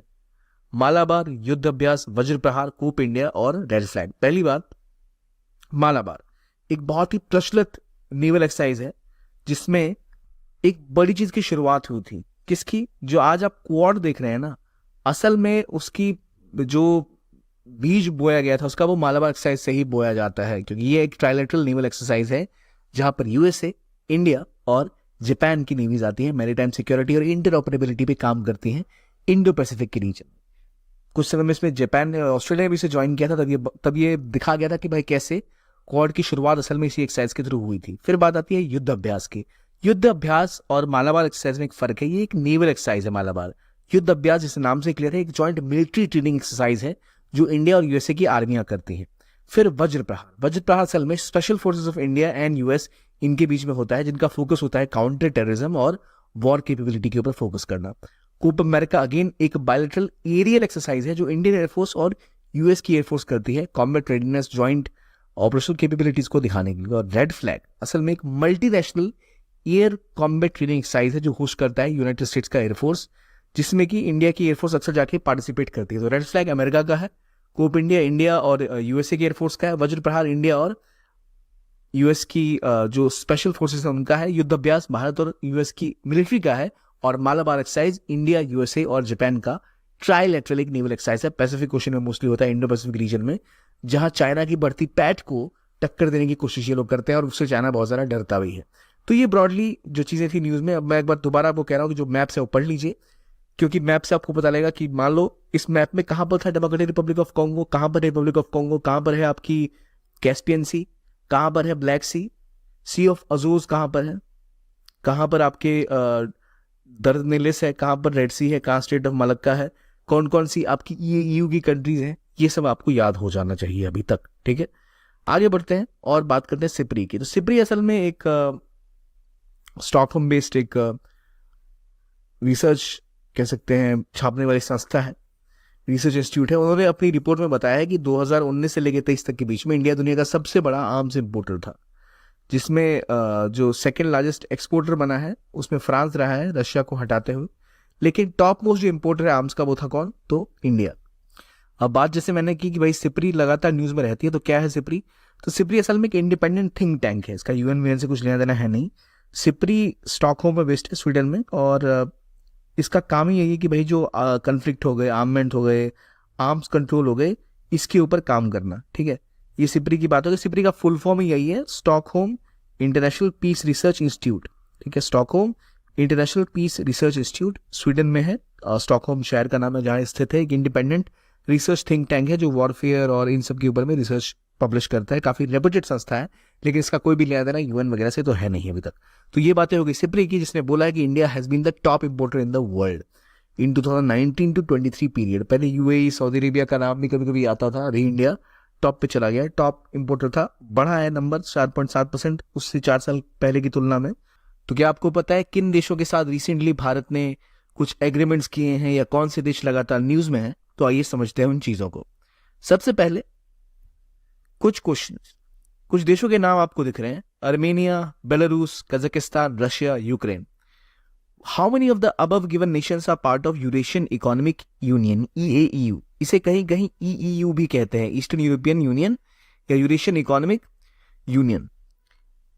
इनमें से कितनी कंट्रीज का पार्ट है EAEU का? आर्मेनिया, बेलारूस, कजाकिस्तान, रशिया या यूक्रेन? न्यूज में है क्यों? क्योंकि एक तो यूक्रेन का मुद्दा था, प्लस रिसेंटली इंडिया को लेकर भी कुछ बातें हो रही हैं और उनकी, क्योंकि रशिया इसमें एक मेजर रोल निभाता है इस ग्रुप में। इंडिया ने इंटरेस्ट शो किया है। इससे पहले प्राइम मिनिस्टर मोदी एक बार गए भी थे इस समिट में जब भी हुई थी, और इंडिया ने कुछ वहां पर एक लाइन ऑफ क्रेडिट भी प्रोवाइड किया था। तो ये आपको पता होना चाहिए, ठीक है? नहीं पता तो by the end of this video आपको पता लग ही जाएगा। अगले पे आते हैं DRC, democratic Republic of Congo. एक ऐसा देश जहां बहुत रेलेवेंस है जिसकी, जो आज हम EV रेवोल्यूशन देख रहे हैं ना, सब कुछ बिजली पे चल रहा है, तो लिथियम आयन की बैटरीज में बहुत एक इंपॉर्टेंट चीज है जो कॉन्गो से हमें मिलती है। आपको मुझे ये बताना है कौन से देश कॉन्गो के आसपास है, युगांडा, तंजानिया, इजिप्ट, लीबिया। आपके पास ऑप्शन सामने है। क्यों? क्योंकि यहां भी कॉन्गो भी न्यूज में था। क्या मामला है समझेंगे। अगला क्वेश्चन, इनमें से कौन सी कंट्री डोमिनिकन रिपब्लिक के साथ अपने बॉर्डर्स को शेयर करती है? Haiti, Venezuela, Puerto Rico. हेती अभी बहुत ज्यादा न्यूज में था, और डोमिनिकन रिपब्लिक के साथ भी भारत शायद कुछ नेगोशिएट कर चुका है ऑलरेडी। क्या चीजें हुई हैं, कहाँ ये देश है, एशिया में है, अफ्रीका में है, पैसिफिक में है, किस जगह है, मुझे बताइए। कमेंट सेक्शन में अपने आंसर लिखिए और बाद में उसे चेक करिए, ताकि आपको पूरी तरह पता लग पाए कि आपने क्या गलतियां की हैं या क्या आपने सही समझा है। अगला, अब एक संस्थान है SIPRI, Stockholm International Peace Research Institute. ये यूएन की एजेंसी है जो रिसर्च करती है कॉन्फ्लिक्ट, आर्ममेंट, आर्म्स कंट्रोल और डिसआर्ममेंट में। और इंडिया वर्ल्ड का टॉप आर्म्स इंपोर्टर रहा है पिछले 4 सालों में, according to report of SIPRI. में से कौन सी स्टेटमेंट इनकरेक्ट है? 1 ओनली, 2 ओनली, C या D नीदर? क्योंकि ये भी न्यूज में था, इसलिए क्वेश्चन आपसे मैंने सामने रखा है। तो चलिए शुरू करते हैं डिस्कशन और जानते हैं इन सभी क्वेश्चंस का आंसर। सबसे पहले आते हैं यूरेशियन इकोनॉमिक यूनियन पे, EEU के ऊपर में, जिसे कि कई जगह EAEU भी कहा जाता है। तो असल में इस ग्रुप में 5 मेंबर्स हैं, रशिया, कजाकिस्तान, बेलारूस, किर्गिस्तान और आर्मेनिया। अब क्योंकि रशिया और बेलारूस लगातार न्यूज में थे, किस वजह से? यूक्रेन कॉन्फ्लिक्ट के टाइम में यूक्रेन के ऊपर एक एडिशनल जो फ्रंट खोला गया था वो बेलारूस ने खोला था, और रशिया भी अटैक कर ही रहा था। आर्मेनिया एक ऐसा देश है जो अगेन एक विवाद में रहा था, आर्मेनिया और अजरबैजान के बीच के विवाद की वजह से, जहां नगार्नो काराबाग के रीजन में विवाद हुआ था। कजाकिस्तान और किर्गिस्तान दोनों सेंट्रल एशियन रीजन की बहुत इंपॉर्टेंट कंट्रीज हैं जहां खुद के अपने विवाद होते रहते हैं। तो कहां ये कौन सा देश लोकेटेड है, रीजन वाइज आपको पता लग गया। अब समझते हैं पहली बात कि इनमें कितने लोग हैं और कितने देश हैं। अब जब यूरेशियन इकोनॉमिक यूनियन की हमने बात की तो हमें पता लग गया आर्मेनिया, बेलारूस, कजाकिस्तान, किर्गिस्तान और रशिया, यानी 5 देशों का समूह है। ईस्टर्न यूरोप की कंट्रीज हैं, इनके बीच में इकोनॉमिक यूनियन हुआ पड़ा है जिससे आपस में व्यापार करते हैं। और ये असल में स्टैब्लिश हुआ था 2014 से बात चल रही थी, ट्रीटी 2015 में बनकर तैयार हुई। आर्मेनिया ने इसको 2 तारीख को ज्वाइन किया था और बाद में इसको किर्गिस्तान ने भी ज्वाइन कर लिया। तो अभी जैसे आपको दिख रहा है 5 मेंबर्स इसमें हैं। और बेलारूस ने रिसेंटली बोला है कि इंडिया कोशिश कर रहा है EAEU के साथ एक ट्रेड एग्रीमेंट करने के लिए। अब देखिए, जब आप वर्ल्ड मैप को देखते हैं तो यहां पर आपको एक वाटर बॉडी दिखाई देगी। ये क्या कैस्पियन सी है? ये कैस्पियन सी है, मुझे बताइए। और यहां पर आपको यूक्रेन कहां देखने को मिलता है? मुझे बताइए ब्लैक सी कहां पर है? कहां पर आपको स्ट्रेट ऑफ हॉर्मुज है? कहां पर सी ऑफ जापान है? ये बातें हमने बार बार डिस्कस की है, तो आपको पता जरूर होना चाहिए। अगर आप इस मैप में देखें तो आपको बेलारूस कहां पर दिख रहा है? यहां बेलारूस से मैंने बोला फ्रंट खोला था किस चीज का? यूक्रेन के ऊपर। तो यहाँ यूक्रेन है। ये कौन सी जगह है पता है आपको? यहाँ ये कौन सी जगह है? बहुत रेलेवेंट जगह थी, बहुत बार यहाँ युद्ध हुआ था। मैप पे आके हम डिस्कस करेंगे, हमें बताइए कौन सी जगह थी, हमने ऑलरेडी डिस्कस किया है इसको। तो 5 देश कौन से EAEU में आपको पता लग गया। अब ये चीज न्यूज में क्यों है? बेलारूस के फॉरेन मिनिस्टर आए थे जहां इंडिया के साथ एक फ्री ट्रेड एग्रीमेंट करने की बात की थी उन्होंने, जो इंडिया यूरेशियन इकोनॉमिक यूनियन के साथ कर सकता है। आपको पता होना चाहिए EAEU कब बना, कौन कौन इसके मेंबर्स हैं। अभी उसके 5 मेंबर्स हैं, ठीक है। अब यूक्रेन क्या EAEU का पार्ट है? तो बिल्कुल यूक्रेन इसका पार्ट नहीं है। यूक्रेन के खिलाफ ही तो असल में मोर्चा खोला था रशिया ने, जिसमें बेलारूस ने उसका सपोर्ट किया था। यूक्रेन तो असल में ईयू का पार्ट बनना चाहता है, और यूक्रेन जो है वो नेटो का पार्ट बनना चाहता है, यानी अमेरिकी ग्रुप का। इसका विरोध रशिया लगातार करता है। तो यूरेशियन इकोनॉमिक यूनियन असल में है क्या, तो 5 पोस्ट सोवियत स्टेट्स का ग्रुप है। पोस्ट सोवियत मतलब ये सभी कंट्रीज पहले यूएसएसआर का पार्ट थी, और 1 जनवरी 1915 को ये बन के तैयार हुआ, जिसमें बाद में किर्गिस्तान ने भी इसको ज्वाइन किया था। एक सिंगल मार्केट है जहां पर free movement of goods, services, capital और लेबर होता है with in the borders. India ने भी कोशिश की थी लगातार इनके साथ अपने संबंधों को स्ट्रांग बनाने की, और जब प्राइम मिनिस्टर मोदी रशिया गए भी थे ईयू के एक समिट के टाइम में, 2016 की बात है शायद ये, तो यहाँ है एक रशिया का शहर व्लादिवोस्तोक। तो व्लादिवोस्तोक टू रशिया का एक नया रूट बनाया गया था कि व्यापार यहाँ के इस रूट के थ्रू होगा। आमतौर पर जो व्यापार का रूट है भारत और रशिया का, वो कुछ ऐसा है जो इस तरह से जाता है। तो एक यहां से गुजरते हुए यहाँ सेंट पीटर्सबर्ग पहुंचते हैं, और ऐसा ट्रेड का रूट है। तो एक शॉर्टकट बनाने की बात की गई थी व्लादिवोस्तोक को चेन्नई से कनेक्ट करते हुए। व्लादिवोस्तोक एक रशिया का शहर है जो उनके फार ईस्ट में है। उस रीजन को डेवलप वो करना चाहते थे, तो भारत ने वहां पे ट्रेड करना उस रूट से भी स्टार्ट कर दिया है। और अब तो भारत बहुत सारे पेट्रोलियम भी इंपोर्ट करता है, क्रूड ऑयल इंपोर्ट करता है रशिया से। उनमें से एक बड़ा चंक जो है व्लादिवोस्तोक से के रास्ते से भी भारत में आता है, इस रूट से होते हुए। तो याद रखिए ईयू को लेकर पहले भी भारत काफी दिखा चुका है वार्मनेस, और अब बात चल रही है कि शायद भारत एफटीए कर पाएंगे। साथ भारत चाहता भी है कि व्यापार बढ़े, और इन रीजन की कंट्रीज के साथ आमतौर पर भी इंडिया का व्यापार बहुत ज्यादा नहीं है, तो भारत इनके साथ व्यापार बढ़ाना बिल्कुल चाहता है। ठीक है, अब एक और कंट्री की बात की थी मैंने, कॉन्गो। कॉन्गो का अगर आप देखो तो कॉन्गो एक ऐसा देश है जो डेमोक्रेटिक रिपब्लिक ऑफ कॉन्गो आपको दिखेगा। इसके आसपास की कंट्री आप देखिए, Zambia, Angola, Malawi, Tanzania, South Sudan, कार। अब देखिए बार बार जब भी मैं अफ्रीका आपको पढ़ाने या पढ़ने कहता हूं, मैप में आपको कहता हूं पहले आप ये क्लियर कीजिए कि सहारा कहां पर है, सहारा डेजर्ट, सहारा की कंट्री कौन सी है। फिर बताइए सहल का रीजन कौन सा है, सहल का रीजन आपको पता चलेगा। फिर आप मुझे बताइए सहल के नीचे जो ग्रासलैंड आता है, सवाना, सवाना का रीजन कौन सा है। तो आपको अफ्रीका के बारे में क्लियरली जो डिमार्केशन है पता लगे। मैंने पिछले हफ्ते भी इसको पढ़ा था और इसको डिस्कस किया था। अब इसके बारे में बात करें ना, थोड़ा कंफ्यूजन पहले क्लियर करते हैं। देखिए यहाँ अफ्रीका का मैप है, ये ऊपर का रीजन जो है ना, ये आपका कौन सा रीजन होगा, सहारा डेजर्ट यहाँ पर है या नीचे है। ये रीजन आपका मेजरली सहेल का रीजन है, इसके नीचे आपका सवाना का रीजन है, यहीं पर आपके मेजर जंगल है। इसको अगर बैटल मैप से देखें तो कुछ इस तरह दिखेगा। देखिए ऊपर के हिस्से में सहारा का रेगिस्तान है, सहारा डेजर्ट है, इसके नीचे सहेल का रीजन है, और सहेल के नीचे आपका फिर सवाना स्टार्ट होता है, और बीच में कॉन्गो रिवर जहां से बहती है, इस रीजन में ट्रॉपिकल क्लाइमेट भी देखने को मिलता है। तो सहेल का वो रीजन है जो कि ट्रांजिशन जोन है, यानी वो रीजन है जहां ऊपर डेजर्ट है और नीचे ग्रासलैंड है। इसके बीच का जो ट्रांजिशन इलाका है उसको हम कहते हैं सहेल का रीजन। और नीचे देखिए तो कालाहारी डेजर्ट है, तो यहाँ पर एक अलग ही कहानी एनवायरमेंटली आ जाती है। तो अगर आप देखें सैटेलाइट पे, मैप पे, तो आपको इस तरह अफ्रीका के कॉन्टिनेंट में एक पूरा बदलाव देखने को मिलता है। ऊपर डेजर्ट, नीचे आपको ट्रॉपिकल ग्रीन फॉरेस्ट, यहाँ पर आपको सवाना के ग्रासलैंड मिलते हैं, और ये बीच का रीजन आपका सहेल का रीजन कहलाएगा। अब ये नहीं पानी नहीं है वो, बल्कि वो ट्रांजिशन जोन दिखा रहा है। तो अफ्रीका में ये जगह इंपॉर्टेंट न्यूज में है। अब हम बात कर रहे थे कॉन्गो के बारे में, specifically democratic Republic of Congo के बारे में। ये है डीआरसी। डीआरसी एक करीब एक और देश है, इस देश का नाम है रिपब्लिक ऑफ कॉन्गो। तो डीआरसी जो है असल में अफ्रीका की शायद एक सेकेंड लार्जेस्ट कंट्री में से एक आती है, और दुनिया की 11th लार्जेस्ट है if I am not wrong. और जो रिपब्लिक ऑफ कॉन्गो अब एक छोटी सी कंट्री है। डीआरसी का पहले नाम हुआ करता था जायरे, और इसके साथ में कौन सी रिपब्लिक ऑफ कॉन्गो, उसके साथ कौन सी डेमोक्रेटिक रिपब्लिक ऑफ कॉन्गो। अगर हम देखें डेमोक्रेटिक रिपब्लिक ऑफ कॉन्गो, तो इस तरह आप देखिए यहाँ रवांडा है, यहाँ बुरुंडी, ऊपर Uganda, south Sudan, central African region. जबकि कैमरून का जो इलाका है वो केवल रिपब्लिक ऑफ कॉन्गो से जुड़ता है। तो हमें ये पता होना चाहिए कि भाई एक अलग देश है डेमोक्रेटिक रिपब्लिक ऑफ कॉन्गो, और रिपब्लिक ऑफ कॉन्गो अलग देश है। तो किन्शासा एक इंपॉर्टेंट लोकेशन है। ये असल में किस देश की राजधानी है, तो ये डीआरसी की राजधानी यानी डेमोक्रेटिक रिपब्लिक ऑफ कॉन्गो की राजधानी है। ठीक है, ये आपको पता लग गया दो चीजें, ये देश कहां पर है, इनके आसपास की कंट्री कौन सी है, अफ्रीका के रीजन्स कौन से, ये पता होना चाहिए ताकि आप इसको समझ सको कि कहां पर क्यों ये डिवीजन होता है। अब मैं इस पर दोबारा मैप पे आता हूं। ये आपको दिख रहा है, इसमें आपको ऊपर सेंट्रल अफ्रीकन रिपब्लिक दिख रहा होगा, साउथ सुडान दिख रहा होगा, युगांडा दिख रहा होगा, रवांडा दिख रहा होगा, बुरुंडी दिख रहा होगा, तंजानिया दिख रहा होगा, और मोस्ट इंपॉर्टेंटली आपको कॉन्गो रिवर भी दिख रही होगी। यानी कॉन्गो रिवर ही बहती है, और इसी के नाम पर दो देशों का नाम असल में कॉन्गो ही पड़ा हुआ है। एक अपने आप को डेमोक्रेटिक रिपब्लिक ऑफ कॉन्गो कहता है, दूसरा अपने आप को रिपब्लिक ऑफ कॉन्गो कहता है। फर्क यह है कि इस डीआरसी के ऊपर बेल्जियम का कब्जा हुआ करता था, और रिपब्लिक ऑफ कॉन्गो के ऊपर फ्रांस का कब्जा हुआ करता था।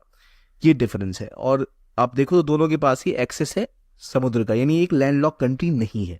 तो ऐसी गलती नहीं करना कि आप उसको लैंडलॉक मार के फंस जाओ।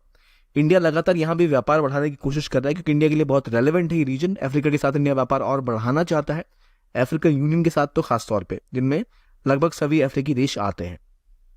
इसी का नाम पहले जायरे हुआ करता था, एक इंपॉर्टेंट कंट्री है अफ्रीका की। समझ लिया हमने ये। अब एक और क्वेश्चन आपसे पूछा गया था, वो था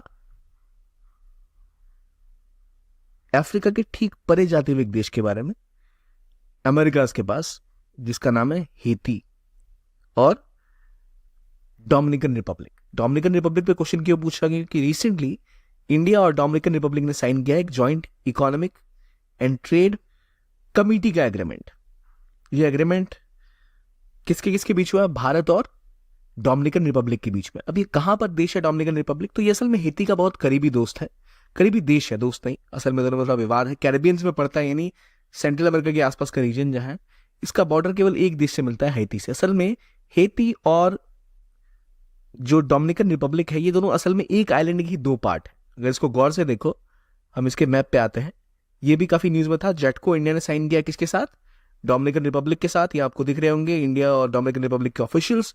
अगर आप देखो डोमिनिकन रिपब्लिक, तो आपको कुछ इस तरह दिखेगा। यहाँ पर हेती है, यहाँ पर डोमिनिकन रिपब्लिक है। वर्ल्ड मैप में अगर हम देखें तो बिल्कुल ऊपर ये वेनेजुला, साउथ अमेरिका और नॉर्थ अमेरिका के बीच की जो सेंट्रल अमेरिकन कुछ कंट्रीज हैं, उनमें से एक है क्यूबा। आप देखते होंगे मैप पे, तो क्यूबा के पास एक छोटा सा आइलैंड दिखता होगा। इसके पीछे पोर्टो रिको है, जो अमेरिका का हिस्सा है।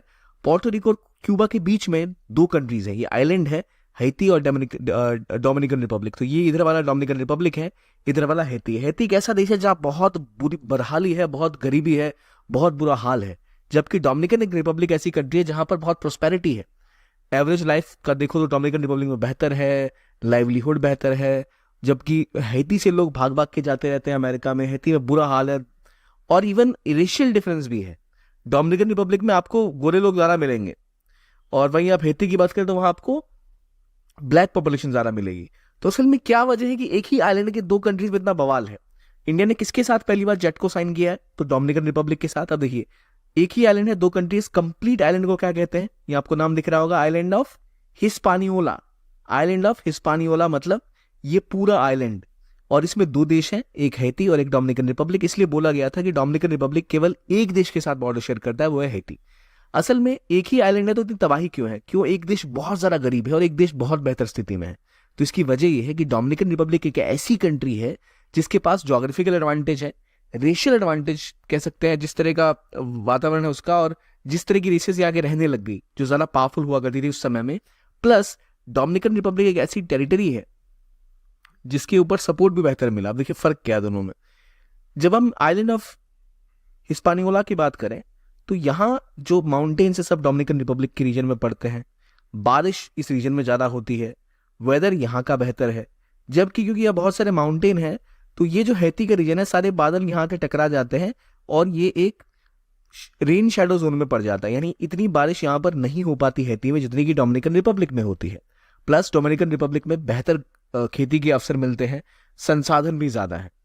लेकिन क्या सिर्फ यही कारण है? तो ऐसा नहीं। असल में हैती के रीजन के ऊपर रूल किया करते थे फ्रेंच। ये फ्रेंच कॉलोनी हुआ करती थी, और डोमिनिकन रिपब्लिक हुआ करती थी स्पेनिश कॉलोनी। बाद में डोमिनिकन रिपब्लिक में कुछ यूरोपियंस भी आके रहने लग गए, और जबकि हैती में फ्रांस ने बहुत ज्यादा कब्जा कर लिया था और लगातार यहां पर उसने अटैक करना स्टार्ट किया, और यहां पर स्लेव्स को लाके स्लेव का ट्रेड करना स्टार्ट किया, प्लांटेशन स्टार्ट की, और इतनी ज्यादा प्लांटेशन स्लेव ट्रेड किया कि लगभग हैती का एक बड़ा सा टेरिटरी जो उसमें पूरी जंगल को साफ कर दिया गया था। तो यहाँ ज्यादा ओवर एक्सप्लॉयटेशन हो गया और ये ज्यादा खेती के लिए सही जगह रही नहीं। जबकि डोमिनिकन रिपब्लिक के पास एक तो वेदर का फायदा था, ज्योग्राफी का फायदा था, प्लस यहाँ सेटलर्स जो है वो यूरोप से आए जो वेल ऑफ थे, बेहतर स्थिति में थे, और इसका फायदा उठा। और यहाँ पर जनसंख्या भी कम रही कंपेयर टू हैती में। बहुत ज्यादा जनसंख्या है डोमिनिकन रिपब्लिक के मुकाबले, इसलिए हैती की अभी स्थिति बहुत ज्यादा खराब है। और बार बार इनके बीच में पहले युद्ध भी हुआ करते थे, तो दोनों बिल्कुल ही सेपरेट कंट्रीज हैं ही हमेशा से ही। तो डोमिनिकन रिपब्लिक और हैती दो कंट्रीज है। कहाँ पर है? कैरेबियन सी में है। और अभी इंडिया ने डोमिनिकन रिपब्लिक के साथ एक जेट को एक एग्रीमेंट साइन किया है। इंडिया जहां कोशिश कर रहा है कि बेहतर तरीके से क्या हो, ट्रेड और जो एस्पेक्ट है मार्केट डेवलपमेंट हो उनके बीच, ये बातें होगी इकोनॉमिक और कमर्शियल ट्रेड्स को आगे ले जाने के बारे में। अब हमने ये बात की कॉन्गो के बारे में, हमने बात की डेमोक्रेटिक रिपब्लिक ऑफ कॉन्गो के बारे में, हमने बात की अभी हैती के बारे में, डोमिनिकन रिपब्लिक के बारे में। कहाँ पर है डोमिनिकन रिपब्लिक, आपको ये भी आइडिया लग गया, बिल्कुल कैरेबियन सी में। इसके पास पोर्टो रिको है एक साइड आइलैंड के, दूसरी तरफ क्यूबा है, तो बहुत ही इंपॉर्टेंट है। अब एक रीसेंट न्यूज जो लगातार न्यूज में थी कि भाई रेड सी में अटैक बढ़ता जा रहा है, जिसकी वजह से ग्लोबल ट्रेड डिसरप्ट हो गया है। लेकिन रेड सी के अटैक की वजह से जो दिक्कतें हैं वो केवल एक जगह नहीं हो रही, स्वेज कनाल रेड सी में आती है और वहां पर बहुत विवाद हो गया है। लेकिन एक और महत्वपूर्ण कनाल है जो है पनामा कनाल, एक और इंपॉर्टेंट नहर है पनामा नहर। वहां पर भी सूखे की स्थिति काफी सालों से बनी हुई है, काफी महीनों से बनी हुई है, जिसकी वजह से वहां भी पानी कम हो रहा है, तो वहां भी ट्रेड डिस्टर्ब हो जा रहा है। पहले हम जानते हैं जिस हम इलाके के बारे में पढ़ रहे हैं रेड सी, वो कहां पर है। मैं आपको बार बार बता चुका हूं, ये वो इलाका है रेड सी जहां पर स्वेज कनाल बहती है। ऊपर से स्वेज कनाल है जो इजिप्ट को काटते हुए दौड़ती है इस मेडिटेरेनियन सी में। ऊपर का रीजन है मेडिटेरेनियन सी का, ये है रेड सी। और रेड सी और मेडिटेरेनियन सी को जो नहर जोड़ती है उसे हम कहते हैं स्वेज कनाल। ऊपर गल्फ ऑफ अकाबा है और ये जो आपको दिख रही है छोटी सी संकरी सी जमीन जहां से गाड़ियां पास होती हैं या शिप्स पास होंगी, इसे हम कहेंगे स्ट्रेट। और इस स्ट्रेट का नाम है बाबल मंदेब। ये है स्ट्रेट ऑफ हॉर्मुज, यानी यहां पर स्ट्रेट ऑफ हॉर्मुज है। और ये जगह कौन सा है, पर्शियन गल्फ, ठीक। ऊपर कौन सा है, कैस्पियन सी, ठीक। ये कौन सा है, ब्लैक सी। ये कौन सा इलाका है, मेडिटेरेनियन सी। अब देखो, अगर आप आमतौर पर पहले व्यापार करते एशिया और यूरोप के बीच में, तो आपको घूम के या नीचे से आना पड़ता। अफ्रीका के ठीक नीचे है केप ऑफ गुड होप, इसको पार करते हुए आप जाके व्यापार करते। पुराना रूट यही हुआ करता था। और नॉर्मल रूट जब डेवलप हुआ, सुएज कनाल बनाई गई, तो एक बहुत शॉर्ट रूट है जो यूरोप और एशिया को जोड़ता है। लेकिन युद्ध के बाद से, यानी यहां यमन में हौती रेबल्स हैं जो लगातार हमले कर रहे थे, जिसकी वजह से यहां पर शिप्स जाना मुश्किल हो गया। तो अब शिप्स को इस रास्ते को लेने के बजाय फिर दोबारा घूम के पुराना रूट लेना पड़ता है, जो कि 31 दिन तक अब ट्रेड को स्लो कर दे रहा है, जो पहले 19 दिन में हो जाया करते थे। तो ये बहुत बड़ी समस्या खड़ी हो गई है। गाजा वॉर के बाद का रूट आपको देखने को मिल रहा है, तो एक बड़ी समस्या यहां पर आपको देखने को मिल रही है जो हुआ है वॉर की वजह से। अब ये क्यों भाई, हाउती रिबल्स क्यों अटैक कर रहे हैं यहाँ यमन से, मैंने पहले डिस्कस किया। उनका मानना है कि जो गाजा में हो रहा है, जो इजराइल कर रहा है, वो गलत कर रहा है। तो जो भी इजराइल का व्यापार में मदद करेगा, उनको लगेगा कि उनके सपोर्टिंग कंट्री के खिलाफ वो हमले करते ही रहेंगे। तो ये कहानी है इस रीजन की।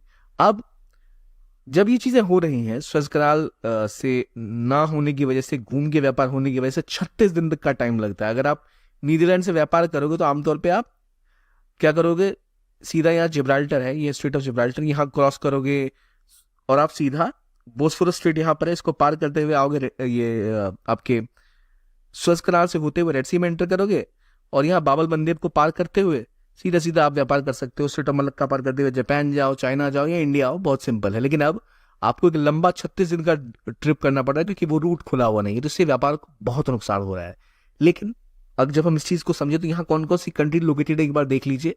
ऊपर इसराइल है, Jordan, Saudi Arabia, Yemen, Oman, UAE, Qatar, Iran, Russia, Egypt, Sudan, इरिशिया, जिबूटी और सोमालिया।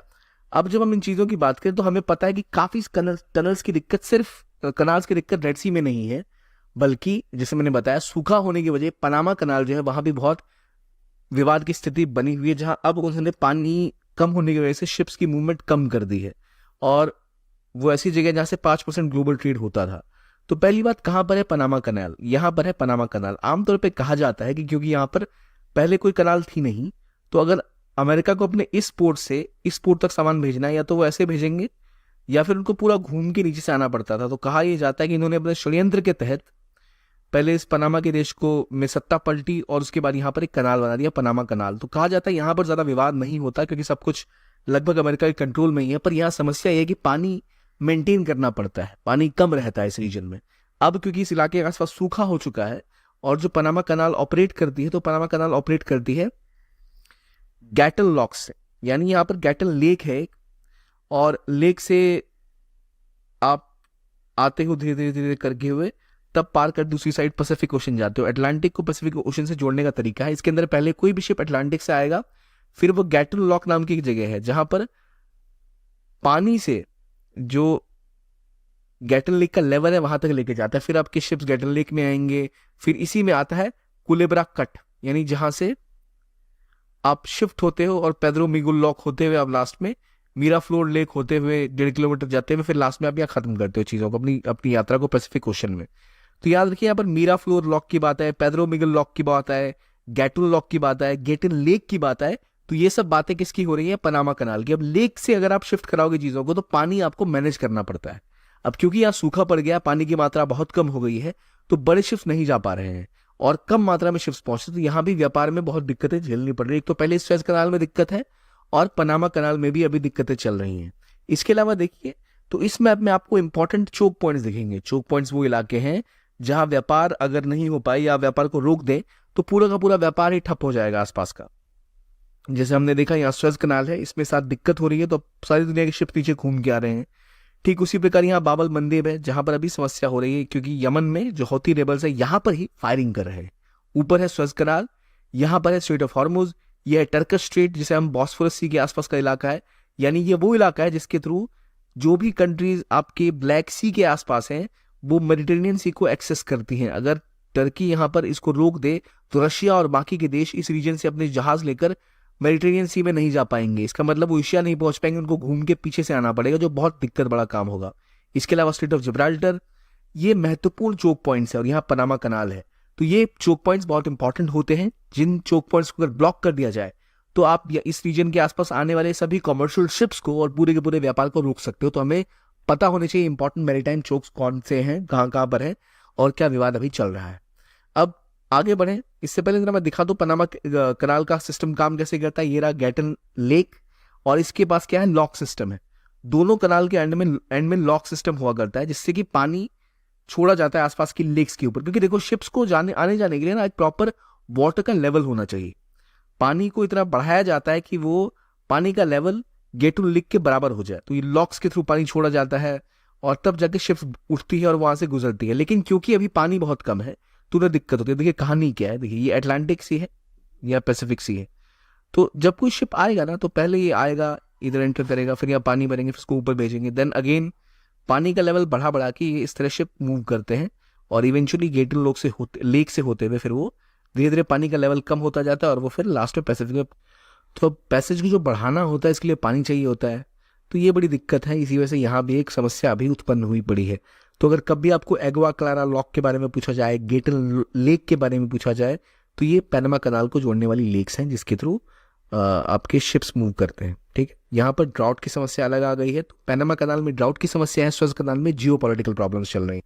और अब बात आती है अगले टॉपिक की, जो है इंटीग्रेटेड चेकपोस्ट के बारे में। आईसीपी खोला गया है इंडिया में त्रिपुरा के आसपास। त्रिपुरा में जहां इंडिया बांग्लादेश का बॉर्डर है वहां पर एक इंटीग्रेटेड चेकपोस्ट आईसीपी बनाया गया। अब आईसीपी क्या होता है, पहली बात तो देखिए, भारत से अगर आप बांग्लादेश जाना चाहते हैं, ये इंडिया है बांग्लादेश है, तो बॉर्डर क्रॉस करने के टाइम में आपको ट्रांसपोर्टेशन, लॉजिस्टिक्स, कस्टम्स, कई चीज़ों को देखना पड़ता है कि भाई इसकी चेकिंग होगी नहीं, पासपोर्ट चेक हुआ है नहीं, आपका जो सामान जा रहा है कस्टम्स में उस पर ड्यूटी लगेगी नहीं। तो अलग अलग चेक पोस्ट अलग अलग चीज़ों के हुआ करते हैं, तो उससे बहुत ज़्यादा दिक्कतें होती हैं चीज़ों की मूवमेंट में, लोगों की मूवमेंट। तो अगर एक इंटीग्रेटेड चेक पोस्ट होता है तो एक बार आपकी गाड़ी जाती है, ट्रक्स है या कोई इंसान है, वो गए और एक ही साथ सारी चीज़ें हो जाती हैं। चाहे कस्टम्स की बात करें, चाहे हम क्लियरेंस की बात करें, वो सब एक साथ हो जाता है, जो बहुत ही ज़्यादा स्मूथ और चीज़ों को फैसिलिटेट करता है। तो इंडिया ऑलरेडी, जैसे आपने सुना होगा बीरगंज के बारे में, जोगबनी के बारे में, जो इंडिया नेपाल के बॉर्डर पर है, तो अभी बांग्लादेश के साथ भी दूसरा त्रिपुरा में ही एक और लैंड पोर्ट बनाया गया, यानी इंटीग्रेटेड चेक पोस्ट जहाँ बनाया गया। देखिए पोर्ट मतलब क्या होता है, समुद्री पत्तन जहाँ पर जहाज लगते हैं। तो लैंड पोर्ट मतलब वहां से भारत और बांग्लादेश के बीच में शिप्स जा रहे हैं, पानी के रास्ते से जब जाएंगे तो पोर्ट से पोर्ट जाएंगे। लेकिन जब जमीन के रास्ते से जा रहे हैं तो जो बॉर्डर क्रॉस करते हैं, जिस चेक पोस्ट पे वो जाएंगे, इंटीग्रेटेड चेक पोस्ट पे जहाँ चेकिंग होगी कि सामान सही है या गलत है, सिक्योरिटी क्लियरेंस दिया जाएगा, कस्टम देखा जाएगा, उसे कहेंगे लैंड पोर्ट। तो वो कहाँ पर है, सबरूम में, साउथ त्रिपुरा, जहां पर इसकी शुरुआत की गई, आईसीपी बनाया गया सबरूम में। इंडिया में 9 इंटीग्रेटेड चेक पोस्ट है और जिनके ऊपर पूरा का पूरा काम किया जा रहा है। और इंटीग्रेटेड चेक पोस्ट बनने के बाद इंडिया और बांग्लादेश के व्यापार में ऑलरेडी और बढ़ोतरी होगी। कहा जाता है अभी भारत बांग्लादेश का जो व्यापार है, वो एक व्यापार का रिश्ता जो है भारत बांग्लादेश का, वो एक सोनाली अध्याय से गुजर रहा है, यानी गोल्डन चैप्टर से गुजर रहा है। तो उसी के मद्देनजर हमने देखा ये भी एक पुश इंडिया ने किया है। कहाँ पर, सबरूम में क्या है, इंटीग्रेटेड चेक पोस्ट, किस बॉर्डर पे, इंडिया और बांग्लादेश की, कहाँ पर है जगह, त्रिपुरा में। तो ये आपको लोकेशन भी देखने को मिलेगी सबरूम की। ये फेनी नदी बहती है पास में, ठीक है, और ये आपको दिख रहा है, वही इंपॉर्टेंट लोकेशन है जहाँ पर ये बनाया गया है। ठीक, तो ये एस्पेक्ट हो गया, ये आपको पता लग रहा है कि भाई कहाँ पर क्या चीज़ें हैं। और क्या रेलेवेंस है इस चीज़ की। अब अगले आर्टिकल की ओर बढ़े, वो है ब्लू लीडर्स अलायंस की। असल में एक blue leaders high level event हुआ था बायोडाइवर्सिटी बियॉन्ड नेशनल जुरिसडिक्शन के बारे में। हमने पिछले हफ्ते भी इसके बारे में बात किया गया था कि कैसे एक कंट्रीज ने एग्रीमेंट किया है कि कैसे वो चाहते हैं कि कंजर्वेशन हो मरीन इकोसिस्टम का। तो इसके अंतर्गत Belgium, Cape Verde, Greece, Monaco, Nigeria, Norway, UK की कंट्रीज ने इसमें पार्टिसिपेट किया था और ये चाहते थे कि एग्रीमेंट साइन हो, लेकिन असल में हो नहीं पाया था वो। और ब्लू लीडर्स इसी का अलायंस है जो बात किस चीज़ की कर रहे हैं कि हाई सीज के बारे में। हाई सीज मतलब जो भी समुद्री इलाका किसी भी देश के एक्सक्लूसिव इकोनॉमिक जोन या तो यानी कि 200 नॉटिकल माइल्स के बाद का, से भारत की अगर आप सीमा देखें तो भारत की जमीनी सीमा जहां खत्म होती है, मान लो भारत का एक आइलैंड यहाँ पर है, तो इस आइलैंड के 200 नॉटिकल माइल्स तक के बाद के इलाके को कहेंगे हाई सीज, क्योंकि वो इलाका है जिसपे किसी का हक नहीं है। तो हाई सीज को लेके जो रूल्स बनते हैं उनके लिए एक ट्रीटी थी UNCLOS, United Nations Convention on the laws of seas. उसी के तहत यहाँ बात की जा रही है कैसे जो राष्ट्रीय जुरिसडिक्शन किसी देश के अपने हिस्से से बाहर की चीज़ है उनके बारे में, जो उनकी बायोडाइवर्सिटी को कैसे प्रोटेक्ट किया जाए, उसके लिए क्या बदलाव किए जा सकते हैं, इसके बारे में बात करता है। तो वो है ब्लू लीडर अलायंस। ठीक है, ये तो न्यूज़ में था और हमने पिछले हफ्ते भी डिटेल में कवर किया था क्या डिमांड्स है और क्यों क्यों क्या क्या दिक्कतें आ रही हैं इस ट्रीटी के मामले में, इंडिया पार्ट नहीं है इसका। तो ये बातें हमने डिस्कस की थी पिछले हफ्ते भी। अब आगे बढ़ते हैं और बात करते हैं जो अभी मिलिट्री एक्सरसाइज न्यूज़ में है। मालाबार, युद्ध अभ्यास, वज्र प्रहार, कूप इंडिया और रेड फ्लैग। पहली बात, मालाबार एक बहुत ही प्रचलित नेवल एक्सरसाइज है जिसमें एक बड़ी चीज की शुरुआत हुई थी। किसकी? जो आज आप क्वाड देख रहे हैं ना, असल में उसकी जो बीज बोया गया था उसका वो मालाबार एक्सरसाइज से ही बोया जाता है, क्योंकि ये एक ट्राइलेटरल नेवल एक्सरसाइज है जहां पर यूएसए, इंडिया और जापान की नेवीज आती है, मैरीटाइम सिक्योरिटी और इंटरऑपरेबिलिटी पे काम करती हैं इंडो पैसिफिक के रीजन में। कुछ समय में इसमें जापान ने, ऑस्ट्रेलिया ने भी इसे ज्वाइन किया था, तब ये दिखा गया था कि भाई कैसे क्वाड की शुरुआत असल में इसी एक्सरसाइज के थ्रू हुई थी। फिर बात आती है युद्ध अभ्यास की। युद्ध अभ्यास और मालाबार एक्सरसाइज में एक फर्क है, ये एक नेवल एक्सरसाइज है मालाबार। युद्ध अभ्यास जिसके नाम से क्लियर है, एक जॉइंट मिलिट्री ट्रेनिंग एक्सरसाइज है जो इंडिया और यूएसए की आर्मियां करती हैं। फिर वज्र प्रहार। वज्र प्रहार असल में special forces of India and US इनके बीच में होता है, जिनका फोकस होता है काउंटर टेररिज्म और वॉर कैपेबिलिटी के ऊपर फोकस करना। कूप अमेरिका अगेन एक बायलैटरल एरियल एक्सरसाइज है जो इंडियन एयरफोर्स और यूएस की एयरफोर्स करती है combat readiness, joint operational capabilities को दिखाने के लिए। और रेड फ्लैग असल में एक multinational air combat training exercise है जो होस्ट करता है यूनाइटेड स्टेट्स का एयरफोर्स, जिसमें कि इंडिया की एयरफोर्स अक्सर जाके पार्टिसिपेट करती है। तो रेड फ्लैग अमेरिका का है, कूप इंडिया इंडिया और यूएसए की एयरफोर्स का है, वज्र प्रहार इंडिया और यूएस की जो स्पेशल फोर्सेस है उनका है, युद्ध अभ्यास भारत और यूएस की मिलिट्री का है, और मालाबार एक्सरसाइज इंडिया, यूएसए और जापान का ट्राइलेटरल एक नेवल एक्सरसाइज है। पैसिफिक ओशन में मोस्टली होता है, इंडो पैसिफिक रीजन में, जहां चाइना की बढ़ती पैठ को टक्कर देने की कोशिश ये लोग करते हैं और उससे चाइना बहुत ज्यादा डरता भी है। तो ये ब्रॉडली जो चीजें थी न्यूज में। अब मैं एक बार दोबारा आपको कह रहा हूँ कि जो मैप्स है वो पढ़ लीजिए, क्योंकि मैप से आपको पता लगेगा कि मान लो इस मैप में कहां पर था डेमोक्रेटिक रिपब्लिक ऑफ कॉन्गो, कहां पर है रिपब्लिक ऑफ कॉन्गो, कहां पर है आपकी कैस्पियन सी, कहां पर है ब्लैक सी ऑफ अजूज कहां पर है, कहां पर आपके दर्दनेलिस है, कहां पर रेड सी है, कहां स्टेट ऑफ मलक्का है, कौन कौन सी आपकी ईयू की कंट्रीज हैं, ये सब आपको याद हो जाना चाहिए अभी तक। ठीक है, आगे बढ़ते हैं और बात करते हैं सिप्री की। तो सिप्री असल में एक स्टॉकहोम बेस्ड एक रिसर्च कह सकते हैं छापने वाली संस्था है, रिसर्च इंस्टीट्यूट है। उन्होंने अपनी रिपोर्ट में बताया है कि 2019 से लेकर 23 तक के बीच में इंडिया दुनिया का सबसे बड़ा आर्म्स इंपोर्टर था, जिसमें जो सेकेंड लार्जेस्ट एक्सपोर्टर बना है उसमें फ्रांस रहा है रशिया को हटाते हुए, लेकिन टॉप मोस्ट जो इंपोर्टर है आर्म्स का वो था कौन? तो इंडिया। अब बात जैसे मैंने की कि भाई सिप्री लगातार न्यूज में रहती है, तो क्या है सिप्री? तो सिप्री असल में एक इंडिपेंडेंट थिंक टैंक है, इसका यूएन से कुछ लेना देना है नहीं। सिप्री स्टॉकहोम में बेस्ड है स्वीडन में, और इसका काम ही यही है कि भाई जो कन्फ्लिक्ट हो गए, आर्ममेंट हो गए, आर्म्स कंट्रोल हो गए, इसके ऊपर काम करना। ठीक है, ये सिप्री की बात होगी। सिप्री का फुल फॉर्म ही यही है, Stockholm International Peace Research Institute. ठीक है, Stockholm International Peace Research Institute Sweden में है, स्टॉकहोम शहर का नाम है जहाँ स्थित है। एक इंडिपेंडेंट रिसर्च थिंक टैंक है जो वॉरफेयर और इन सब के ऊपर में रिसर्च पब्लिश करता है, काफी रेपुटेड संस्था है, लेकिन इसका कोई भी लेना देना यूएन वगैरह से तो है नहीं अभी तक। तो ये बातें हो गई सिप्री की, जिसने बोला है कि India has been the top importer in the world in 2019 to 23 period. पहले यूएई, सऊदी अरेबिया का नाम भी कभी कभी आता था, अभी इंडिया टॉप पे चला गया है, टॉप इंपोर्टर था, बढ़ा है नंबर 4.7% उससे 4 साल पहले की तुलना में। जो दिखाता है कि भारत ने लगातार अपने इंपोर्ट्स बढ़ा दिए हैं वेपन्स के। मेरा आपसे सवाल है, अभी रशिया और यूक्रेन के बीच में विवाद दोबारा शुरू होता दिख रहा है, क्यों? क्योंकि रशिया में एक बहुत खतरनाक अटैक हुआ, टेररिस्ट अटैक। लेकिन इसके अलावा कई चीज़ें और घटित हो रही हैं। क्या इनके बारे में आपको जानकारी है? नहीं है तो अभी मिल जाएगी। तो सबसे पहले हमेशा की तरह कुछ क्वेश्चंस डिस्कस करेंगे। अभी एक रेस्क्यू मिशन इंडिया कर रहा है, हाल में ही इंडिया ने कंप्लीट किया है। इससे पहले भी कुछ रेस्क्यू मिशंस न्यूज़ में रहे थे, तो इनमें से आपको बताना है सही और कौन सा करेक्टली मैच है। ऑपरेशन इंद्रावती हेती में, ऑपरेशन कावेरी यूक्रेन में, ऑपरेशन दोस्त टर्की में और ऑपरेशन गंगा सूडान में हुआ। आपको बताना है इनमें से कितने करेक्टली मैच है। इसका जिक्र इसलिए क्योंकि अभी कुछ ही दिनों में एक रेस्क्यू ऑपरेशन किया गया। वो कहाँ किया गया? न्यूज़ में था। अगला क्वेश्चन, ये हमने पहले भी डिस्कस किया था, मैंने दोबारा पूछा क्योंकि संबंधित है आज के ही टॉपिक से। इनमें से कौन सी कंट्रीज डोमिनिकन रिपब्लिक के साथ अपनी बाउंड्री को शेयर करती है? डोमिनिकन रिपब्लिक के साथ अपनी लैंड बाउंड्री को शेयर करती है, to be specific. Haiti, Venezuela, Puerto Rico. आपके पास ऑप्शन है 1, 3, 1, 2, 3 एंड नन। अपने ऑप्शंस कमेंट बॉक्स में लिखिए और बताइए कि आपने ये आंसर सही किए या नहीं, कि आपको नहीं पता। अगर आपने ये क्वेश्चन गलत किया है, इसका मतलब आपने पिछला वीडियो ढंग से नहीं देखा था या उसकी पीपीटी को पढ़ा नहीं था, ये दोबारा मैप में जाके लोकेट नहीं किया था, क्योंकि बहुत सिंपल है। तो चलिए आते हैं अब हमारे टॉपिक्स के ऊपर। सबसे पहले एक लोकेशन जो आपको याद होनी चाहिए, गल्फ ऑफ टोंकिन। अभी गल्फ ऑफ टोंकिन कहाँ पर है? तो असल में ये वियतनाम और चाइना के बीच में स्थित है। मुद्दा इसलिए बढ़ गया क्योंकि अचानक से चाइना ने हमेशा की तरह अपने पैर और पसार दिए और चाइना ने कहा कि गल्फ ऑफ टोंकिन जो है वहाँ से हम अपनी बेस लाइन खींचेंगे। अभी बेस लाइन क्या होता है, क्या कहानी है? तो पहले ये समझते। देखिए, अगर आपका देश है, जिसे इंडिया मान लिया, अपने यहाँ मैप बना लिया, इंडिया का मैप दिख रहा होगा, तो यहाँ तो भारत की ज़मीन खत्म हो जाती है, लेकिन समुद्र के इलाके में भारत का कुछ इलाके तक एक कंट्रोल रहता है। या उनकी समुद्र का कितना दूर उनका है, ये डिसाइड किया जाता है अनक्लॉज के तहत, United Nation Convention on laws of seas के तहत। तो इसके तहत नियमावली होती है कि कौन सा एरिया किसके पास रहेगा।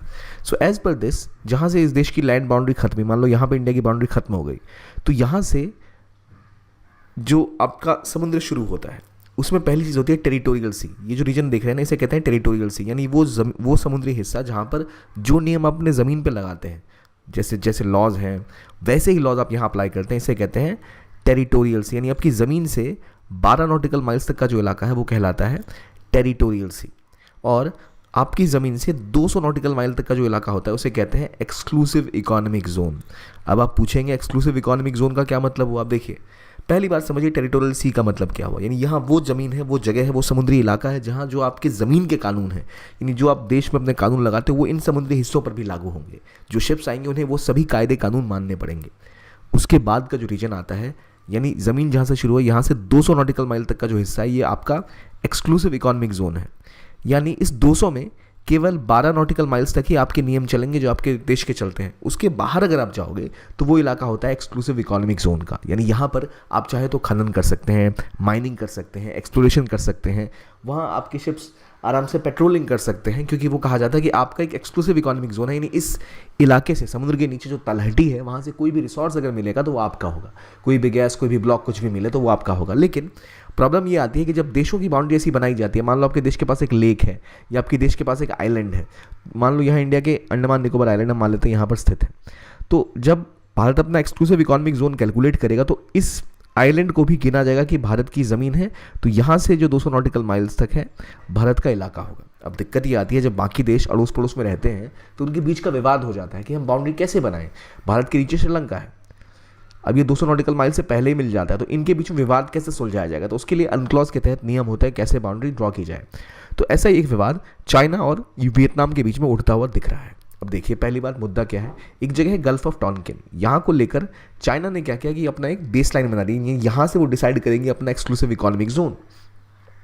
आपसे पूछा क्या जा सकता है गल्फ ऑफ टोंकिन कहाँ पर है, गल्फ, और इसके अलावा ये पूछा जा सकता है बीबो गल्फ कहाँ पर है। बीबो गल्फ, इसी गल्फ ऑफ टोंकिन को चाइना में बीबो गल्फ कहते हैं। तो असल में कहानी क्या है, देखिए, ये एक जगह यहाँ पर है गल्फ ऑफ टोंकिन, ये आपको दिख रहा होगा लिखा हुआ गल्फ ऑफ टोंकिन, ये पूरा चाइना है और ये समुद्री किनारे से बचा हुआ वियतनाम है। अब देखिए, Vietnam, Cambodia, Thailand, Laos, Myanmar, उसके बाद इंडिया। तो हमें पता ही ये रूट है साउथ ईस्ट एशिया, ऐसा हम कहते हैं। यहाँ पर सबसे बड़ा साउथ चाइना सी, जहाँ विवादों की जड़ है, चाइना का सबके साथ झगड़ा है, इसी में यहाँ पर है गल्फ ऑफ टोंकिन। तो इस इलाके में क्या है ना कि पहले जो इनका समुद्री का, ये देखिए, ये भी चाइना का हिस्सा है, ये भी चाइना का पार्ट है, लेकिन जनरली चाइना ने पहले यहाँ पर अपनी बेस लाइन, यानी यहाँ वो इस पूरे गल्फ ऑफ टोंकिन में अपनी एक्सक्लूसिव इकोनॉमिक जोन को लेकर ज़्यादा एग्रेसिव नहीं था, फ्रेंडली रिलेशन थे यहाँ पर वियतनाम के साथ। लेकिन अचानक अब उन्होंने अपनी बेसलाइन यहाँ ड्रॉ करनी स्टार्ट कर दी। इसका मतलब ये उस पूरे इलाके को लगभग क्लेम कर लेंगे भविष्य में। तो इसलिए विवाद हो गया वियतनाम और चाइना के बीच में, जहाँ चाइना ने कहा थोड़ा संभल के, आप ऐसा नहीं कर सकते, हमारे लिए काम की चीज़ क्या है। अभी देखिए, अभी ये मामला थोड़ा उठ रहा है, तो इसके बारे में और डिटेल से चर्चा अगले हफ्ते करेंगे। अगर ये मामला और बढ़ता हुआ दिखता है तो अभी इसके बारे में डिटेल उतनी कवरेज नहीं की गई है। जितनी इन्फॉर्मेशन है वो ये है कि सन 2000 में इन दोनों देशों के बीच में एक एग्रीमेंट हुआ था, जिसके बाद ये दोनों देश मिलके इस गल्फ ऑफ टोंकिन में खुद से जॉइंट पेट्रोल करते थे। यानी चाइना और वियतनाम दोनों जॉइंट पेट्रोल किया करते थे, साथ में इनके चक्कर अगर काटने हैं, यानी अगर इसको जो इसकी सिक्योरिटी है उसको देखते थे। अब ये विवाद बढ़ने के बाद चाइना ने अपने मैप पर क्लेम बढ़ा दिए हैं, तो ये समस्या बढ़ जाएगी। इससे पहले में पता है चाइना बार बार साउथ चाइना सी पूरा क्लेम करता है, ईस्ट चाइना सी के सेनकाकू डाइकू आइलैंड्स को क्लेम करता है। तो गल्फ ऑफ टोंकिन में उसका ये बढ़ता हुआ कदम भारत के लिए और वियतनाम के लिए, सॉरी भारत के लिए तो बिल्कुल नहीं, पर वियतनाम के लिए खतरे की घड़ी है। इंडिया के लिए अपॉर्चुनिटी है कि इससे भारत और करीब आ सकता है वियतनाम के। अब हमें यहाँ मैप दिख रहा है साउथ ईस्ट एशिया का। आप मुझे बताइए इनमें से कोई एक लैंड लॉक कंट्री है यहाँ, कौन सी है? तो लाओस यहाँ पर एक लैंड लॉक कंट्री है। और ख़ासतौर पे साउथ ईस्ट एशिया की CLMV कंट्रीज़ को, कंबोडिया, लाओस, म्यांमार और वियतनाम वो देश हैं जिनकी गरीबी थोड़ी जिन देशों में थोड़ी सी ज़्यादा है बाकियों के मुकाबले। तो चाइना यहाँ और अपना दबदबा बढ़ाना चाहता है। भारत के पास अपॉर्चुनिटी है कि भारत वियतनाम के साथ अपनी पार्टनरशिप को और बढ़ा सकता है। तो गल्फ ऑफ टोंकिन का है, आप समझ गए, चाइना और वियतनाम के पास। अगर मैं आपको ग्लोबली दिखाऊँ मैप ना, तो आप साउथ चाइना से यहाँ देखिए, ये वियतनाम है, यहाँ पर आपका gulf of Tonkin global map में तो इजीली आप देख ही सकते हैं इसको। तो गल्फ ऑफ टोंकिन यहाँ पर है। अब ये समझ गए, गल्फ ऑफ बीबो भी से कहते हैं। अब बात क्या है, इन्होंने अपनी बेस लाइन बढ़ा दी और वो इंटरनेशनल लॉ में ऐसा अलाउड नहीं होता सीधा सीधा, और इनके बीच में तो पहले की एग्रीमेंट भी हुई पड़ी थी। तो अचानक चाइना ने ऐसा क्यों किया कोई जानता नहीं, लेकिन अगर और ये मुद्दा बढ़ेगा तो हम बताएंगे। तत्काल के हमारे लिए क्या इन्फॉर्मेशन है, गल्फ ऑफ टोंकिन कहाँ है, किन देशों के बीच में इलाका पड़ता है, वियतनाम और चाइना के बीच में, साउथ चाइना सी का पार्ट है, इसलिए बहुत रेलेवेंट हो जाता है। अब एक ऑपरेशन मैंने आपसे पूछा था क्वेश्चन में भी, तो मुझे बताइए ऑपरेशन गंगा कहाँ हुआ था? 2022 में हुआ था ऑपरेशन गंगा। काफ़ी न्यूज़ बनाई थी इसने। इंडियन सिटीजन जो फंस गए थे कहाँ, रशिया में और यूक्रेन में, उनको वहाँ से निकाला गया था अंडर ऑपरेशन गंगा। काफ़ी न्यूज़ में रहा था। तो आई होप आपको ये पता हो। अभी रिसेंटली भी रशिया यूक्रेन के बीच में विवाद बढ़ा है, रशिया के ऊपर टेररिस्ट अटैक हुए हैं और रशिया का ये कहना है कि जो गनमैन थे वो भाग के यूक्रेन जाना चाह रहे थे। और अगर ऐसा, इसके पीछे उनका कहना है कि अगर यूक्रेन का हाथ है तो वो छोड़ेंगे नहीं यूक्रेन को। जबकि मामला और तुल पकड़ता है जब आईएसआईएस ने भी इस बात का क्लेम कर लिया कि उन्होंने ये हमला किया था। तो इससे हमारे लिए ये टॉपिक दोबारा रेलेवेंट हो जाता है कि जब यहाँ से बच्चों को निकाला गया, सिटीजन्स को निकाला गया, तो कौन सा ऑपरेशन था? वो था ऑपरेशन गंगा। अब कुछ ऑपरेशन और न्यूज़ में है, जैसे ऑपरेशन इंद्रावती जो अभी सर्वाधिक न्यूज़ में। क्यों? क्योंकि रिसेंटली यानी मार्च 21 को ही भारत ने अपने नागरिकों को हैती से निकाला। अब हैती से निकालने के लिए सीधा भारत की शिप हैती नहीं गए उन्हें निकालने के लिए, भारत के एयरक्राफ्ट, वो जो एयरक्राफ्ट थे वो असल में गए कहाँ? Dominican Republic. वो डोमिनिकन रिपब्लिक क्यों गई? क्योंकि भारत की एम्बेसी हैती में है ही नहीं, और भारत ने पिछले साल ही अपनी एम्बेसी डोमिनिकन रिपब्लिक में खोली थी, और डोमिनिकन रिपब्लिक बिल्कुल हैती का पड़ोसी मित्र है, और यहाँ तक कि ये दोनों एक आइलैंड का पार्ट है। इस आइलैंड को क्या कहते हैं? हमने लास्ट वीक इसको डिस्कस भी किया था। क्या आपको याद है हैती और डोमिनिक रिपब्लिक का जो आइलैंड है ओवरऑल, इसको क्या कहते हैं? इसे कहते हैं, बताइए कमेंट सेक्शन में क्या आंसर है इसका। चलिए मैं भी आपको बता देता हूँ, हिस्पैनियोला। सांप हिस करता है तो हिस्पोनियाला ये वो जगह है। अब यहाँ देखो, चाइना हिस्पोनियाला जो इलाका है, इस पे दो देश थे। इनमें से आधे हिस्से के ऊपर कब्जा था किसका? तो स्पेन का, और आधे के ऊपर कब्जा था किसका? फ्रेंच का। तो फ्रेंच कंट्रोल करते थे हैतीज़ को और स्पेनिश कंट्रोल करते थे डोमिनिकन रिपब्लिक को। और अभी हैती की हालत बहुत ख़राब है और तबाही मची पड़ी है, क्योंकि यहाँ के कुछ गैंगस्टर्स बाहर आ गए और पूरे कैपिटल पे कब्जा कर लिया है। इसलिए ये इलाका अचानक से बहुत टेंशन में आ गया, जबकि डोमिनिकन रिपब्लिक एक ऐसा इलाका है जो थोड़ा सेफ और शांत रहता है। अब इसके बारे में आए इससे पहले दो और जो टॉपिक्स थे वो देखते हैं। ऑपरेशन दोस्त कहाँ हुआ था? ये टर्की में जब अर्थक्वेक आया था तो वहाँ इंडिया ने सर्च और रेस्क्यू ऑपरेशन किया था। तो टर्की सीरिया का रीजन जहाँ अर्थक्वेक आया वहाँ पर ऑपरेशन दोस्त था। ऑपरेशन कावेरी किया गया था सूडान में, जहाँ भारत के सिटीजन्स को इंडियन आर्म फोर्सेस ने वहाँ से निकाला था, और इवन कुछ फॉरेन नेशनल्स को भी वहाँ से निकाला था। तो हमारे लिए operation Indravati, operation Kaveri, operation दोस्त, ऑपरेशन गंगा ये क्लियर हो गए। अब हैती यहाँ पर है, यह है डोमिनिकन रिपब्लिक, और इस आइलैंड को हम कहते हैं, कौन सा आइलैंड? फिर से बताइए, हिस्पैनियोला। अब यहाँ इंडिया की एम्बेसी है, यहाँ पे नहीं है, तो they have evacuated people from Haiti to Dominican Republic. वहाँ ले जाया गया, फिर उनको वहाँ से निकाला गया। अब हैती में हुआ क्या? याद रखिए, हैती के ऊपर कब्जा था किसका? फ्रांस का। और डोमिनिकन रिपब्लिक के ऊपर पहले किसका कब्जा था? स्पेन का। अब मुद्दा ये है कि असल में ये वो जगह है जहाँ सबसे पहले इंडिया को ढूंढने के व्यक्ति निकले थे, क्रिस्टोफर कोलंबस। वो इंडिया को सर्च करते करते पहले यहीं आके गिरे थे, और वो यूएस गए तो उन्हें लगा यही एक इंडिया है, तो उन्होंने इसका नाम इंडिया रख दिया था, जो कि इंडिया थी नहीं। तो ये कहानी है इन दो आइलैंड्स की, जो कैरेबियंस के बहुत बड़े आइलैंड हैं, हैती और डोमिनिकन रिपब्लिक। अभी हैती में बहुत बड़ा विवाद हो गया, वहाँ पे कुछ जगहों पर, स्पेसिफिकली एक जगह है पोर्ट ओ प्रिंस, ये इनकी कैपिटल के पास है। यहाँ पर एक बड़ी सी जेल थी, उसको तोड़ के कई सारे क्रिमिनल्स बाहर निकल गए हैं, और जो गैंगस्टर्स क्रिमिनल हैं उन्होंने पूरे कैपिटल पे कब्जा जमा लिया है। यानी यहाँ पे लोगों का रहना मुश्किल हो गया, बहुत सारी किलिंग स्टार्ट हो चुकी है। तो इस स्थिति को देखते हुए भारत सरकार ने कहा कि हम अपने लोगों को यहाँ से निकालना चाहते हैं, और उन लोगों को निकाल के पहले डोमिनिकन रिपब्लिक लाया गया, जो भारत की एम्बेसी है, और फिर वहाँ से वो लेके वापस गए। अब यहाँ देखिए आसपास देखें तो यहाँ क्यूबा है, और इधर पोर्टरिको का यूएसए है, तो बहुत रेलेवेंट आइलैंड है। इस आइलैंड का नाम फिर पूछ रहा हूँ आपसे, हिस्पैनोला। ये आइलैंड्स आपको याद होने चाहिए। ये वो दो देश हैं, पोर्ट ओ प्रिंस आपको दिख रहा होगा जहाँ जेल तोड़ के ये काम हुआ है, तो इस लोकेशंस को याद रखिए, कहाँ पर है, अटलांटिक ओशन, कैरेबियन आइलैंड है ये, ठीक। अगला न्यूज़ है बायलैटरल एक्सरसाइज के बारे में। हाल ही में टाइगर ट्रम्प किया गया आईएनएस जलश्वा द्वारा वाइजैक में। तो असल में इंडिया और यूएस की नेवीज हर साल टाइगर ट्रम्प एक एक्सरसाइज करते हैं, जो HADR एक्सरसाइज है। HADR का मतलब क्या होता है, ह्यूमैनिटेरियन असिस्टेंस और डिजास्टर रिलीफ का अगर कभी ज़रूरत पड़ी भविष्य में, तो भारत और अमेरिका की नेवी साथ मिलकर इस काम को कर पाए, इसीलिए इसे HADR कहते हैं। तो ये इंडिया और यूएसए की जो पार्टनरशिप है उसको दर्शाता है। अब इसके अलावा और भी कई एक्सरसाइजेज होते हैं जो इंडिया यूएसए करते हैं, तो वो जो रेलेवेंट एक्सरसाइजेज हैं वो कौन कौन सी हैं। तो पहली बात आई टाइगर ट्रम्प, वो कहाँ होता है, किसके बीच में होता है, ट्राइस सर्विस, तीनों सर्विसेज में आती हैं, जो कि बेसिकली ह्यूमैनिटेरियन असिस्टेंस और डिजास्टर रिलीफ के ऊपर काम करती हैं। इसके अलावा वज्र प्रहार इंडिया और यूएस की स्पेशल फोर्सेस ये काम करती हैं इसके ऊपर। अभी तक 2010 से शुरू हुआ, और अभी रिसेंटली जो लास्ट हुआ था वो उमरोई मेघालय में हुआ था, विच वॉज वज्र प्रहार। फिर दो और है, एक है युद्ध अभ्यास, जो बायलैटरल मिलिट्री एक्सरसाइज है, दोनों की आर्मीज वॉरफेयर, जंग लड़ने में जो ज़रूरत है उसको देखकर करती हैं। और फिर है कोपे इंडिया, जो इंडिया यूएसए की एयरफोर्स की जॉइंट एक्सरसाइज है। तो एयरफोर्स का कोपे इंडिया, आर्म फोर्सेस का युद्ध अभ्यास, स्पेशल फोर्सेस का वज्र प्रहार, और ट्राई सर्विसेज, तीनों सर्विसेज का ह्यूमैनिटेरियन डिजास्टर मैनेजमेंट वाला कौन सा है, HADR एक्सरसाइज टाइगर ट्रम्प। तो आपको यही याद हो जाना चाहिए, टाइगर ट्रम्प, वज्र प्रहार, कोपे इंडिया और युद्ध अभ्यास किसके किसके बीच में होता है, किन कंट्रीज़ के बीच है। तो अभी रिसेंटली ये भी एक पूरा हुआ। अगला, रिसेंटली न्यूज़ में हमें पता ही है कि गनमैन्स ने एक मॉस्को में एक हॉल था, वहाँ पर घुसे और कई लोगों को मार डाला, और पुतिन का कहना है कि इसके पीछे यूक्रेन का हाथ है, और अगर यूक्रेन का हाथ होता है तो बहुत तबाही वो यूक्रेन में मचाएंगे। हमारे लिए काम की चीज़ ये है कि पहले हम जानें वो लोकेशन क्या है। लेकिन एक और देश इसी बीच न्यूज़ में है, आपको पता है कौन सा देश है ये, कोई आइडिया? डकार इसकी कैपिटल है। असल में वेस्टर्न अफ्रीका का एक स्टेबल नेशन है, ऐसा देश जहाँ स्टेबिलिटी थोड़ी ज़्यादा रहती है। बाकी देशों में बहुत कभी आर्मी रूल कभी दिक्कतें रहती है, ये काफ़ी स्टेबल रहता है। ये देश कौन सा है, ये असल में सेनेगल। तो सेनेगल की खास बात ये है कि यहाँ पे इलेक्शन होने वाले हैं, तो सेनेगल न्यूज़ में रहेगा, इसलिए आपको पता होना चाहिए सेनेगल कहाँ पर है। तो वेस्टर्न अफ्रीका की कंट्री है सेनेगल, जो भी रिसेंटली न्यूज़ में भी थी, जहाँ इलेक्शंस होने वाले हैं। This is the place known as Senegal. कहाँ पर है लोकेशन, ये आप याद रखिए। सो अगर आप वर्ल्ड मैप पे देखें, कई लोगों ने कहा था कि सर वर्ल्ड मैप पे भी हम बताओ, तो ये वर्ल्ड मैप में अब देखें तो ये सेनेगल की लोकेशन है, it's in western coast of Africa. Compare that to जो अभी हम रिसेंट पढ़ रहे हैं यूक्रेन कॉन्फ्लिक्ट, वो कहाँ हो रहा है, यहाँ ब्लैक सी के पास। अभी जो और देशों की हमने बात की वो यहाँ स्थित है कहीं, हैती और डोमिनिकन रिपब्लिक। यूएसए आपको पता है यहाँ ऊपर है, तो वो सारी चीज़ें तो आपको याद रहेंगी। अब देखिए यूक्रेन का मैप, इनकी राजधानी है कीव, इनके ऊपर यहाँ देश है बेलारूस, इधर है पोलैंड, और यहाँ आपको जो रीजन है खार्किव का, जिसके ऊपर बहुत भयंकर युद्ध हुए थे, यह है डोनबास का रीजन, लुहांस्क का रीजन, जिसके ऊपर रशिया का कब्जा हो ही चुका है। नीचे क्रीमिया का रीजन है अकेले, जिसके ऊपर फिर कब्जा कर लिया था रशिया ने 2014 में ही। तो यहाँ जो इंपॉर्टेंट लोकेशन थे जो आपसे पूछे जा सकते थे, जैसे मारियोपोल, ज़ेफरोजिया, जो क्वेश्चंस में आए थे आपसे, ओडेसा के बारे में पूछा जा सकता था, मोल्डोवा यहाँ एक और कंट्री है जिनसे इनका बॉर्डर लगता है।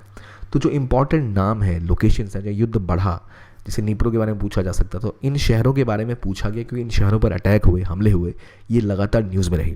पिछले साल भी क्वेश्चन आए थे, तो इसीलिए रेलेवेंट है कि अभी दोबारा जब ये मामला गर्म हो रहा है तो आपको पता रहे कि यूक्रेन के आसपास कौन सी कंट्रीज़ हैं। यूक्रेन है Russia, Belarus, Moldova, Romania, Hungary, Slovakia, Poland, Bulgaria, यहाँ पर है ब्लैक सी, और ये रीजन है क्रीमिया का, जिसके ऊपर ऑलरेडी इनका कब्जा है। यह है डोनास्क का रीजन, जहाँ ऑलरेडी रशिया कब्जा कर चुका है।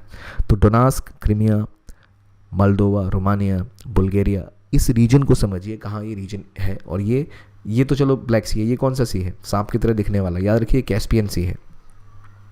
इसके इधर आपको सेंट्रल एशियन कंट्रीज़ मिलती हैं, कजाकिस्तान, उज़्बेकिस्तान, तजिकिस्तान, बीच में अज़रबैजान आता है, फिर जॉर्जिया आता है, फिर हम पहुंचते हैं ब्लैक सी में। अब देखो ये सारा खेल है वर्ल्ड मैप पे जाके देखने का, समझने का। जब हमने विवाद पढ़ा तो कहाँ हुआ होगा, क्या लोकेशन है, तो अभी लिमिटेड करके समझते हैं। यूक्रेन के आसपास कौन है? पोलैंड, बेलारूस, रशिया, ठीक है। फिर आता है Black Sea, then you have Romania, Moldova, Hungary और स्लोवाकिया। ये हमने समझ लिया। और इनमें मोस्टली कंट्रीज नेटो मेंबर्स हैं, तो जो रशिया के लिए दिक्कत बढ़ाती है। नेटो असल में अमेरिका और ईस्ट यूरोप की कंट्रीज़ का एक अलायंस है, National North Atlantic Treaty Organization, जिसके तहत ये एक सिक्योरिटी पैक्ट करके रखते हैं। कोई भी इनके देश पे हमला करेगा तो सब मान के चलेंगे हम सब पे हमला हुआ। तो ये जानने वाली बात है, आई होप आपको पता होगा। आगे एक न्यूज़ और है स्टीज के बारे में। स्टीज क्या है भाई? तो इंडियन आर्मी ने एक स्पेशलाइज टेक्नोलॉजी के ऊपर काम करना स्टार्ट कर दिया। वो टेक्नोलॉजी से AI हो गई, 5G हो गई, इंटरनेट ऑफ थिंग्स हो गया। इसका इस्तेमाल वॉरफेयर में बहुत ज़्यादा होता है। 3D प्रिंटिंग हो गई। इन तरह चीज़ों को जानने के लिए, इनको समझने के लिए हर एक डिपार्टमेंट अपना काम करता है, लेकिन डिफेंस में इसका अलग उपयोग है। तो डिफेंस टेक्नोलॉजी के इस इलाके पे काम करने के लिए अब इंडियन आर्मी ने अपना एक अलग यूनिट बना दिया है जो इन फ्यूचर वॉरफेयर के इलाकों पर काम करेगा। उसे कहते हैं स्टीज। तो स्टीज न्यूज़ में थी। स्टीज क्या है याद रखिए, ये काम करेगी इंफॉर्मेशन टेक्नोलॉजी या ऐसी हाईटेक चीज़ों के ऊपर काम करने का सारा जिम्मेदारी किसको दिया गया है? स्टीज को। तो आई होप अब आपको पता लग गया होगा स्टीज क्या है, यूक्रेन रशिया विवाद क्या है, और ये पूरी आस्पेक्ट से जिसका इस्तेमाल किया जाएगा मशीन लर्निंग में वो क्या है, कौन सा यूनिट है। तो signal technology evolution and adaptation group, ये है स्टीज, ये इंडियन आर्मी का यूनिट है। अब एक बार जाते हैं मैप के पास। अब जो भी मुद्दे आज हमने डिस्कस किए, पहले बताइए ये कौन सी जगह है, कौन सा ये गल्फ है? गल्फ ऑफ टोकिन कहाँ पर है? यहाँ पर है, यहाँ पर है। ये कौन सा आइलैंड है? हिस्पानोला है या हिस्पोनियाला है? दोनों नाम असल में एक ही है, हिस्पोनियाला। और हमने बात की यहाँ कौन सा देश था और कौन सी विवादित जगहों के बारे में हमने जाना। रशिया यूक्रेन कहाँ पर है, ये कौन सा ओशन है, ये कौन सा सी है सांप की तरह दिखने वाला, मैंने बताया था आपको, इट्स कैस्पियन सी। ये कौन सा है, ये कौन सा है? मेडिटेरेनियन ये है, तो ये क्या है? इज इट ब्लैक सी? इसके आसपास यूक्रेन है या नहीं है? तो इस तरह आप चीज़ों को रिवाइज करें तो आप बेहतर तरीके से प्रिपेयर कर पाएंगे। तो मेरा आपसे सवाल है 38 पैरेलल ये कहाँ से जाती है? क्या ये अमेरिका में है, क्या ये कोरिया में है? असल में यहाँ ये कौन सा पेनिनसुला है? क्या ये कोरियन पेनिनसुला है? ये कौन सा देश है? क्या ये जापान है या यूके कहाँ है? कहाँ पर? साउथ चाइना सी? ऐसे क्वेश्चन आपको पता होने ही चाहिए। और इसके अलावा जो भी नई चीज़ें हुई, जैसे बाल्टीमोर इंसिडेंट और नॉर्थ कोरिया पे जो सैंक्शन लगाए गए हैं उनका क्या प्रभाव है, जो हटाए गए वो सैंक्शन यूएस रशिया के वीटो के कारण, उनमें क्या बदलाव आया है, जानेंगे इस वीडियो में। तो चलिए शुरू करते हैं डिस्कशन। सबसे पहले कुछ MCQ। आप मुझे बताइए गोलन हाइट्स न्यूज़ में अक्सर रहती है कहाँ पर है? सेंट्रल एशिया में, मिडल ईस्ट में, साउथ ईस्ट एशिया में या सेंट्रल अफ्रीका में? आपको पता होना चाहिए गोलन हाइट्स लगातार विवादों में रहती है। कहाँ, किस रीजन में है? तो ये रीजन है इजराइल के पास। तो इजराइल के ठीक ऊपर और ठीक नीचे दो ऐसे इलाके हैं जिनमें हमेशा विवाद रहता था, गोलन हाइट्स और सिनाई पेनिनसुला। अगर आपको ये पता है तो आपको पता होगा कि किस रीजन की बात यहाँ पर हो रही है। आप मुझे आंसर अपने कमेंट बॉक्स में लिख के दीजिए। अब बढ़ते हैं अगले क्वेश्चन की तरफ। अगला क्वेश्चन बात करता है इंटरनेशनल ऑर्गेनाइजेशन फॉर माइग्रेशन की। इनके कुछ स्टेटमेंट इनके ऊपर दिए गए हैं। इंटरनेशनल ऑर्गेनाइजेशन फॉर माइग्रेशन 1951 में बनी थी, जो कि वर्ल्ड वॉर 2 में जो लोग डिस्प्लेस हुए थे उनको रीसेटल करने की बात करती है। इंडिया IOM का मेंबर नहीं है। और इंटरनेशनल माइग्रेशन आउटलुक जो एक रिपोर्ट है वो IOM पब्लिश करता है। आपके पास 4 ऑप्शंस हैं, आप बताइए इसमें से करेक्ट ऑप्शन क्या है, और क्या International Organization for Migration recently news में रही थी? अगर रही थी तो किस वजह से रही थी, वो हम जानेंगे आगे। तो चलिए शुरू करते हैं डिस्कशन पहले टॉपिक के साथ। ISIS के नाम आपने सुना होगा, एक टेररिस्ट ऑर्गेनाइजेशन है। Islamic state for Iraq and Syria इसका फुल फॉर्म होता है, जिसको हम शॉर्ट में IS भी कहते हैं, यानी इस्लामिक स्टेट। रशिया में अटैक्स हुए थे और ISIS के ने इसकी जिम्मेदारी ली थी। ISIS के है क्या? ISIS का वो पार्ट जो कि खोरासन प्रोविंस में काम करता है, असल में इसकी बात की जा रही है। तो खोरासन है कहाँ पर, जिन्होंने इसकी रिस्पॉन्सिबिलिटी ली? असल में जो ऐतिहासिक जगह हुआ करती थी जहाँ पर सल्तनत या फिर आप कह सकते हैं खालीफेट का रूल हुआ करता था सेंट्रल एशिया के आसपास, वहाँ जो प्रोविंसेस थे, वो जो इलाके हैं, उनको पहले खोरासन कहा जाता था। यानी सेंट्रल एशिया की बात आप कर ले और कुछ कुछ आपका वेस्ट एशिया, तो ये हिस्सा खोरासन कहलाता था। मिडिल एजेस की बात कर रहा हूँ, मेडिवल पीरियड के टाइम में। और यहाँ पर अभी भी ISIS का वो हिस्सा, उस आतंकवादी ग्रुप का वो हिस्सा जो कोशिश कर रहा है यहाँ पर अपने जो उनका फोकस इस रीजन के ऊपर है, उसे हम कहते हैं ISIS के। बाकी आपको पता है यहाँ पर आपका होगा ISIS यानी Islamic state for Iraq and Syria. ये रहा इराक, और ये कौन सा देश है? क्या ये सीरिया या लेबनान है? अभी हम यहाँ की बात करें, कौन सा देश है ये? लेबनान है। ये कौन सा देश है? ये इज़राइल है। और गोलन हाइट्स कहाँ है? ऊपर की तरफ है। नीचे की तरफ क्या है? सिनाई पेनिनसुला है। तो इराक और सीरिया में एक्टिव पार्ट है आईसिस का, और आईसिस के खुरासन जो इस तरफ फैला हुआ है उसकी बात है। और ये ग्रुप जो होता है ये मैक्सिमम अटैक किसके ऊपर करता है? तो पाकिस्तान, अफगानिस्तान के रीजन में जो भी अटैक हुए हैं या कुछ हिस्से में ईरान में जो अटैक्स हुए गए हैं वो सब आईसिस खुरासन की जिम्मेदारी उनकी होती है। अक्सर वही वो अटैक करते हैं। तो ये एक टेररिस्ट ग्रुप का वो सब पार्ट जो खुरासन प्रोविंस के ऊपर फोकस्ड है। खुरासन क्या है? तो वो जगह जिसके टाइम में खालीफेट का रूल इस टाइम पे यहाँ पर हुआ करता था, मेडिवल हिस्ट्री के टाइम में। तो हमने समझा कहाँ पर है ये। और मॉस्को में एक बहुत खतरनाक आतंकवादी हमला हुआ था जिस पे मॉस्को यानी रशिया की गवर्नमेंट का कहना है कि ज़रूर यूक्रेन का हाथ है, और उसके बाद से उन्होंने यूक्रेन के ऊपर हमले तेज़ कर दिए हैं, जबकि आईएसएस-के ने इसकी जिम्मेदारी ली थी। तो क्या सच्चाई है? अभी तक थोड़ी धुंधली है, पर हमारे काम की चीज़ें हैं। यूक्रेन कहाँ है, रशिया कहाँ है, हमने कई बार डिस्कस किया। आईएसएस-के यानी खुरासन कहाँ है प्रोविंस, ये हमने अभी डिस्कस कर लिया। अब आगे बढ़ते हैं और बात करते हैं एक रोड की, निम्मू पदम दारचा रोड। ये रोड असल में लद्दाख में बना है और ये 298 किलोमीटर्स का एक बहुत अहम रोड है जिसको बनाया है किसने? BRO ने, ब्रो यानी बॉर्डर रोड ऑर्गेनाइजेशन। जो भारत के सभी सीमावर्ती इलाकों पे जो रोड बनते हैं, जो कंस्ट्रक्शन होता है, वो यही संस्था करती है। निम्बू पदम दारचो रोड जो है बहुत स्ट्रेटेजिकली इंपॉर्टेंट है क्योंकि ये एक इम्पॉर्टेंट पास को जोड़ता है। एक इम्पॉर्टेंट पास है जहाँ से गुजरता है वो है शिनकुल्ला पास, और ये लद्दाख को ऑल वेदर कनेक्टिविटी देगा। यानी सर्दियों के मौसम में आप ज़ांस्कर तक पहुंच सकते हैं जहां पहले बहुत दिक्कत आती थी जाने में। तो इससे इंडिया का जो ओवरऑल फॉरवर्ड मार्च है लद्दाख की तरफ, वहाँ फ़ायदा होगा। अब देखिए बहुत मुश्किल होता है इन एरियाज़ पे रोड कंस्ट्रक्ट करना, टनल बनाना, तो BRO ये काम करिए। तो निम्मू पदम दारचा रोड असल में लद्दाख में है। तो ये नया रोड टू लद्दाख है जो मनाली को असल में कनेक्ट करेगा इस रीजन से, लेह से बिल्कुल कनेक्ट कर लेगा। ये रहा निम्मू और ये रहा आपका दारचा। तो ये रीजन जो नया रोड बना है, ये रोड ये लेह को ऑल वेदर कनेक्टिविटी देगा मनाली से। तो आप साल भर अब चाहें तो लेह लद्दाख पहुंच सकते हैं। तो ये टूरिज्म के लिए फोकस में नहीं है, बल्कि ये स्ट्रैटेजिकली बहुत रेलेवेंट है इंडिया के लिए। किस वजह से? आपको पता है भारत चीन के बीच में बहुत से विवाद हुए हैं। लद्दाख के आसपास कारगिल की बात करें, देप्सांग प्लेन की बात करें, या अब सियाचिन की बात करें, वो इलाके हैं जहाँ पर कनेक्टिविटी इंडिया के लिए बहुत ज़रूरी है। तो ये अभी तक हमारे पास मनाली तक ऑल वेदर कनेक्टिविटी हुआ करती थी। अब ये रोड बनने के बाद जो दारचा है और पदम, ये इसका एक शॉर्ट रूट है। पहले जो नॉर्मल रूट था वो इस तरह से जाया करता था, अब लेह लद्दाख होते हुए फिर निम्मू पहुँचते थे।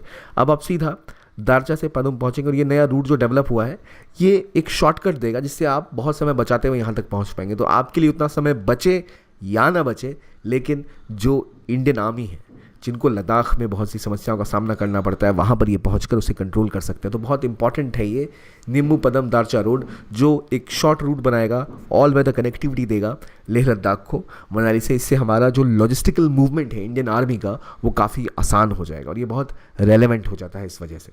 तो आई होप आपको ये तो पता लग गया होगा। अब एक और न्यूज़ जो आई थी वो थी IMO के बारे में।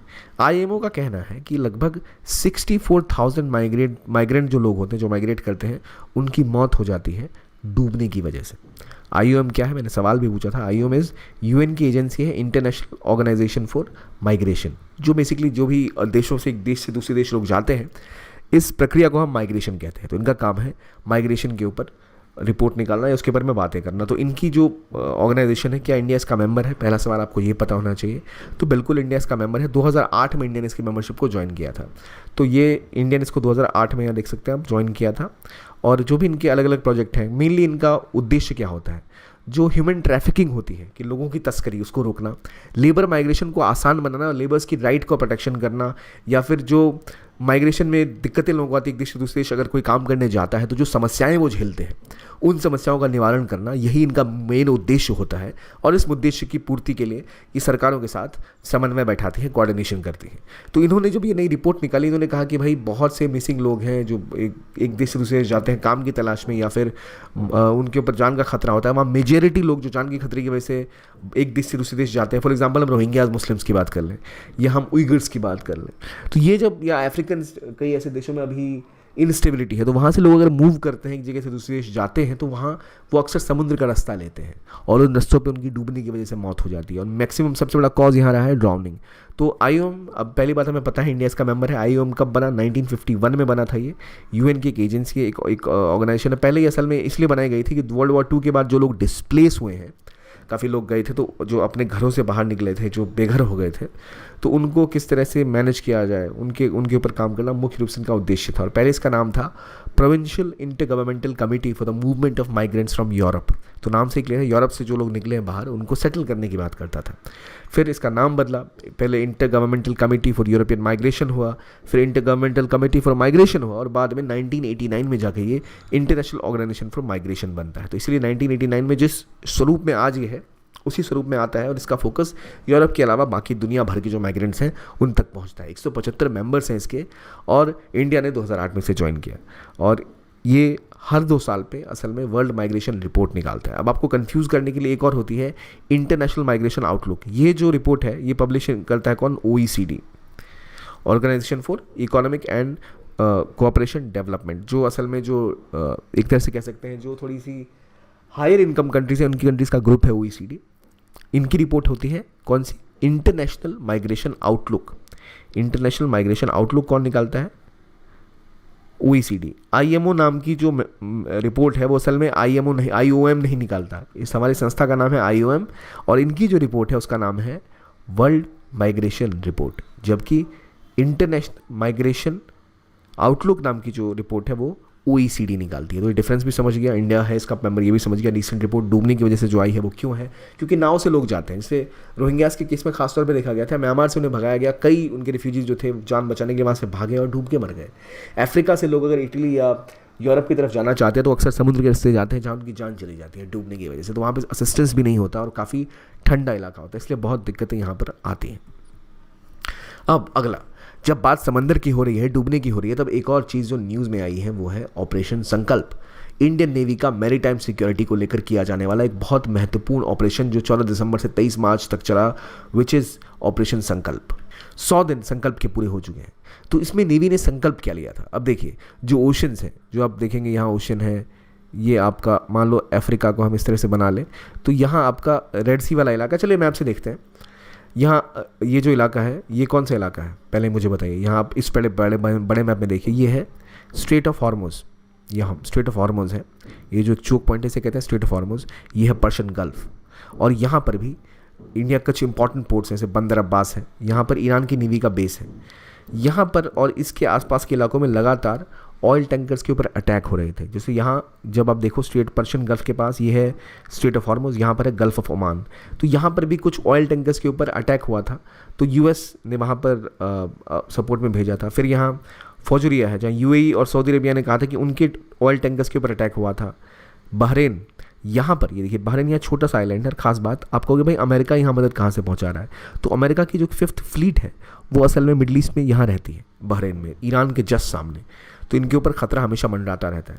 तो स्ट्रैटेजिकली बहुत इंपॉर्टेंट लोकेशन है, यहाँ बहुत सी शिप्स मूव होती हैं, कई सारी दिक्कतें यहाँ आती हैं। और रिसेंटली जब इनस्टेबिलिटी फैली तो जो कमर्शियल शिप्स, ऑयल टैंकर्स जो यहाँ से ऑयल लेके जाते हैं, मान लो यूएई से ऑयल गया या कतर से ऑयल गया या बहरीन से ऑयल गया, तो उसके ऊपर अक्सर हमले होते हैं, और कहा जाता है ईरान बैक्ड जो मिलिशियाज हैं वो लगातार इनके ऊपर अटैक करते हैं। तो उनकी सपोर्ट के लिए भी जो अगर मान लो इंडियन ऑयल टैंकर्स यहाँ से आ रहा है ऑयल लेके, उसके ऊपर हमला होता है, उसको कौन बचाएगा? तो इंडियन नेवी बचाएगी। तो ऑपरेशन संकल्प इन सभी इलाकों के ऊपर काम कर रही है, सिक्योरिटी की बात करती है। और अगर आप देखें ना ओवर इंडो पैसिफिक ओशन को अगर आप गौर से देखें तो यहाँ पर है रेड सी, यहाँ है पर्शियन गल्फ, तो यहाँ मेनली ऑयल का सारा सोर्स यहीं से आता है। अब इस रीजन में भी जब ऑयल की मूवमेंट होती है, यहाँ तो स्वेज कनाल भी है, और यहाँ से यूरोप के सारे शिपिंग इंडस्ट्री जो है, जो भी सामान या मूवमेंट होती है गुड्स की, यहीं से होती है, और इनको बहुत ज़्यादा खतरा रहता है रिसेंट जो विवाद हुआ है उसके बाद। यानी यहाँ यमन का देश है, यमन में यहाँ पर है हौती रेबल्स। हौतीज़ ने लगातार यहाँ से गुजरने वाले शिप्स के ऊपर हमला करना स्टार्ट कर दिया था। उनका कहना था कि जो भी हमास के खिलाफ इजराइल की लड़ाई है उसमें हम इजराइल का सपोर्ट करते हैं, और इजराइल या इजराइल को सपोर्ट करने वाले किसी भी देश से जुड़ा हुआ कोई शिप अगर यहाँ से गुजरेगा तो हम उसके ऊपर हमले करेंगे। और यहाँ से बहुत सारा व्यापार, मेजरली दुनिया भर का जो कनेक्टिविटी है यूरोप और एशिया के व्यापार की, वो यहीं से होती है। तो यहाँ अगर आतंकवादी बैठे हैं तो लगातार इन एरियाज़ पर हमले कर रहे थे। ये मौका देखकर सोमालिया में जो समुद्री लुटेरे हैं उन्हें लगा कि भाई बहुत अभी युद्ध चल रहे हैं बाकी देशों के बीच में, चलो हम कुछ नावों को लूट लेते हैं, तो उन्हें सी पायरेसी के ऊपर पुश करना स्टार्ट कर दिया।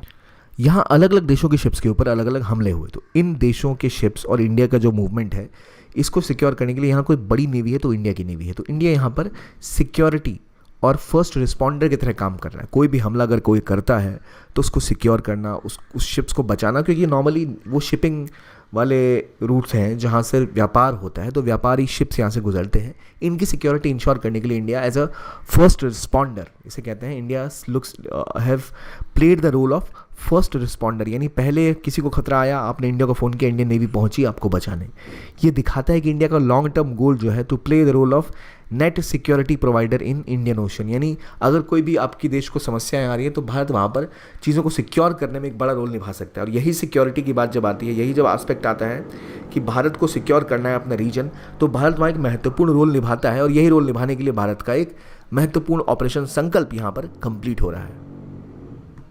तो ऑपरेशन संकल्प की जब हम बात करते हैं तो ये अभी 100 दिनों से चला आ रहा है, और इंडियन नेवी का बहुत महत्वपूर्ण एक ऑपरेशन है जिस पूरे रीजन को सिक्योर करने के लिए यहाँ पर भारत एक प्रेफर्ड सिक्योरिटी पार्टनर, एक फर्स्ट रिस्पॉन्डर का जो रोल प्ले करता है उसको और सिग्निफाई करता है। तो भविष्य में भारत यहाँ पर होने वाली हर ऐसी समस्याएं बढ़ती हैं तो अपने जो मित्र राष्ट्र हैं, जो उनके दोस्त हैं, उन सबको बचाने में एक बड़ा रोल निभा सकता है। और ये जो हो रहा है इतने समय से, इसकी खास बात यह है कि भारत में ऑलरेडी जैसे एक गुरुग्राम जो है वहाँ पर इंडियन नेवी का इंडियन फ्यूजन सेंटर है, इंफॉर्मेशन फ्यूजन सेंटर IFSIOR, यानी information fusion centre Indian Ocean region का जो गुरुग्राम में है, उसने एक बड़ा रोल निभाया है कि भाई इंडियन ओशन के रीजन में कोई भी अगर ऐसी इन्फॉर्मेशन आती है जहाँ कोई देश खतरे में है, कोई देश के शिप्स खतरे में, तो वो इंडिया को इन्फॉर्मेशन प्रोवाइड कर सकते हैं। इंडियन नेवी स्विफ्टली जाके वहाँ पर प्रोटेक्शन का काम फिर आगे देख सकती है। बहुत महत्वपूर्ण है और ये इंडियन नेवी की सक्सेस को दिखाता हुआ ये है ऑपरेशन संकल्प। तो अभी तो ये कहाँ चल रहा है, इंडियन ओशन के रीजन में सिक्योर करने के लिए, security as a India as a preferred security partner, India as a first responder. तो ये भारत की इंपॉर्टेंस को दिखाता है इस रीजन में भी, इंडियन नेवी की स्ट्रेंथ को भी दिखाता है। तो इस पूरे रीजन में अब देखो, चाहे पर्शियन गल्फ की हम बात करें, चाहे रेड सी की बात करें, चाहे गल्फ ऑफ एडन की बात करें या गल्फ ऑफ ओमान की बात करें, इन सभी इलाकों में लगातार विवाद की स्थिति बनी हुई है। तो याद रखिए, यहाँ छोटा सा देश UAE है, फिर यहाँ ओमान है, यमन है, इन सभी के बीच में जो इन इलाकों में जो प्रॉब्लम्स आ रही है, यमन में यहाँ पर आपके हौती के जो रेबल्स हैं, मिलिटेंट्स ये बैठे हुए हैं, ये ऊपर इजराइल है, ठीक है, और यहीं से मूवमेंट रोकी जा रही है। तो इसलिए आपके सोमालिया के जो सी पायरेट्स हैं यहाँ से शिप पे कब्जा करने की कोशिश करते हैं, या ऑयल टैंकर्स को कोई नुकसान होता है, तो वहाँ इंडियन नेवी की अच्छी लोकेशन है जो इन सबको सेफगार्ड कर सकते हैं, जो इंडिया की स्ट्रेंथ को भी दर्शाता है इंडियन नेवी की। तो ये ऑपरेशन संकल्प, हमने जाना कौन कौन से इलाके हैं, कहाँ कहाँ पर विवाद हो रहा है, रेड सी कहाँ पर है, पर्शियन गल्फ कहाँ पर है, गल्फ ऑफ एडन कहाँ पर है, गल्फ ऑफ ओमान कहाँ पर है, स्ट्रेट ऑफ हॉर्मुज कहाँ पर है, बाबल मंदेब यहाँ पर है, ठीक है, ये अरेबियन ओशन है, bay of Bengal, Andaman sea, gulf of Thailand, यहाँ पर आपका स्ट्रेट ऑफ मलक्का है। ये इंपॉर्टेंट चीज़ें हैं। कौन कौन से देश आपके हॉर्न ऑफ अफ्रीका के अंदर आते हैं, सोमालिया, इरिशिया, इन सभी देशों को हमने जाना, सीड कहते हैं, असल में 4 देश आते हैं हॉर्न ऑफ अफ्रीका में, हमने इसको पहले डिस्कस किया हुआ है। अब आगे बात करते हैं वियतनाम की। वियतनाम को कहा जाता है साउथ ईस्ट एशिया का राइस बोल, क्योंकि यहाँ बहुत सारा चावल का प्रोडक्शन होता था, राइस का प्रोडक्शन होता था, लेकिन लगातार वहाँ जो समुद्र का लेवल है वो बढ़ रहा है, सूखा बढ़ रहा है, टाइड का फ्लक्चुएशन बढ़ रहा है। इसकी वजह से वहाँ की जो व्यवस्था है वो ख़राब होती जा रही है, ज़मीन की उर्वरकता पे उसका बहुत बुरा प्रभाव पड़ रहा है। और इस स्थिति में वहाँ हो ये रहा है कि वो जो राइस बोल हुआ करती थी वो बहुत बुरी तरह प्रभावित हो रही है। ये है वियतनाम। यहाँ पर बहुत सारा राइस का प्रोडक्शन होता है इन साउथ ईस्ट एशिया, लेकिन अब जो बदलाव हो रहे हैं टेम्परेचर में, इसको भारी नुकसान यहाँ पे देखना पड़ रहा है। वियतनाम एक इंपॉर्टेंट कंट्री है इंडिया के लिए भी। पहली बात, ये साउथ चाइना सी में है और इनका विवाद लगातार किसके साथ रहा है, चाइना के साथ। इनका साउथ चाइना सी में मैरी टाइम बॉर्डर डिस्प्यूट है, कुछ ऐसे आइलैंड्स हैं जिनको चाइना क्लेम करता है और वियतनाम भी क्लेम करता है। और इसके अलावा वियतनाम इंडिया का एक इंपॉर्टेंट स्ट्रैटेजिक पार्टनर बन के भी उभरा है, जहाँ इंडिया अपनी डिफेंस इक्विपमेंट्स को एक्सपोर्ट करना और इनके साथ अपनी सिक्योरिटी कोऑर्डिनेशन को बढ़ाना चाहता है। वियतनाम एक महत्वपूर्ण कंट्री है जो आसियान का भी पार्ट है। आसियान में असल में 10 देश हैं, CLMVT यानी कंबोडिया, लाओस, वियतनाम और थाईलैंड, और plus Singapore, Indonesia, Malaysia, Philippines और ब्रूनी।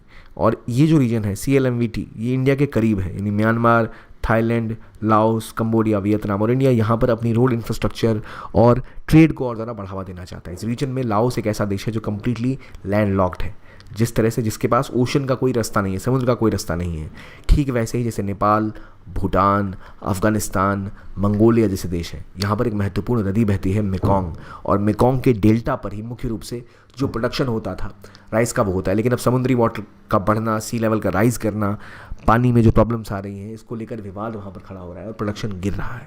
और इसी के ऊपर एक मेकोंग गंगा कोऑपरेशन नाम का एक और संस्थान है जिसमें 6 मेंबर्स हैं, इंडिया और प्लस 5 मेंबर कौन कौन से हो सकते हैं, तो म्यांमार, कंबोडिया, लाओस वियतनाम और थाईलैंड। तो ये जो CLMVT कंट्रीज़ हैं ये और प्लस इंडिया, इन सब ने मिला के एक मेकोंग गंगा कोऑपरेशन नाम का एक संस्थान अलग खोला हुआ है, जो मेकोंग और गंगा के ऊपर कोलैबोरेट कैसे कर सकते हैं, कैसे जो एक दूसरे से सीखा जा सकता है, कैसे रिवर्स को बेहतर मैनेज किया जाए, इसके बारे में बात करते हैं।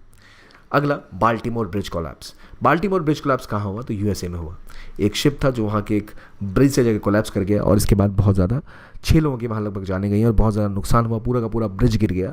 तो एक बड़ी सनसनीखेज खबर थी, तो हमें पता होना चाहिए कहाँ पर है ये और कब हुआ। हालांकि कहा जा रहा है ये कोई टेररिस्ट अटैक नहीं था, बल्कि शिप वहाँ मूव करके वहाँ जाके उससे टकरा गया और रात को हुआ था कि ये दुर्घटना हुई थी।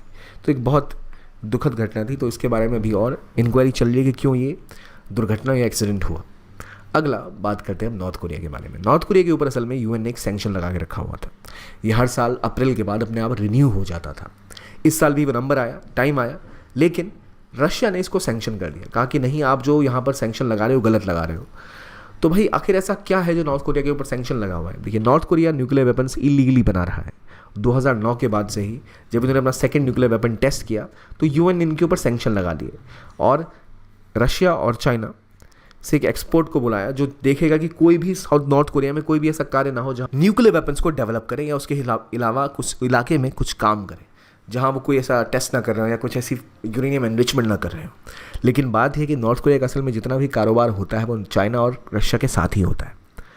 ये सैंक्शन UN ने लगाया था और जब ये एक्सपायर होने वाला था, इस बार रशिया ने इसके रिन्यूअल पर हर साल दोबारा ये अप्लाई हो जाता है। वो UN सैंक्शन पर रोक लगा दी वीटो लगाते हुए। UN सिक्योरिटी काउंसिल के जो परमानेंट मेंबर है वो किसी भी सैंक्शन के खिलाफ वीटो लगा सकते हैं। वीटो लगाने के बाद वो जो रेजोल्यूशन है, वो जो भी प्रस्ताव है, वो आगे नहीं बढ़ पाता। तो ये जो सैंक्शन लगाया वो रशिया ने लगाया। अब क्यों लगाया? अब कहा यह जा रहा है कि यूक्रेन में जब लड़ाई चल रही थी तो नॉर्थ कोरिया कई सारे हथियार रशिया तक पहुंचा रहा था। अब आप सोचोगे भाई नॉर्थ कोरिया के पास कौन से खुद के हथियार होंगे ऐसे जो रशिया को सप्लाई करेगा?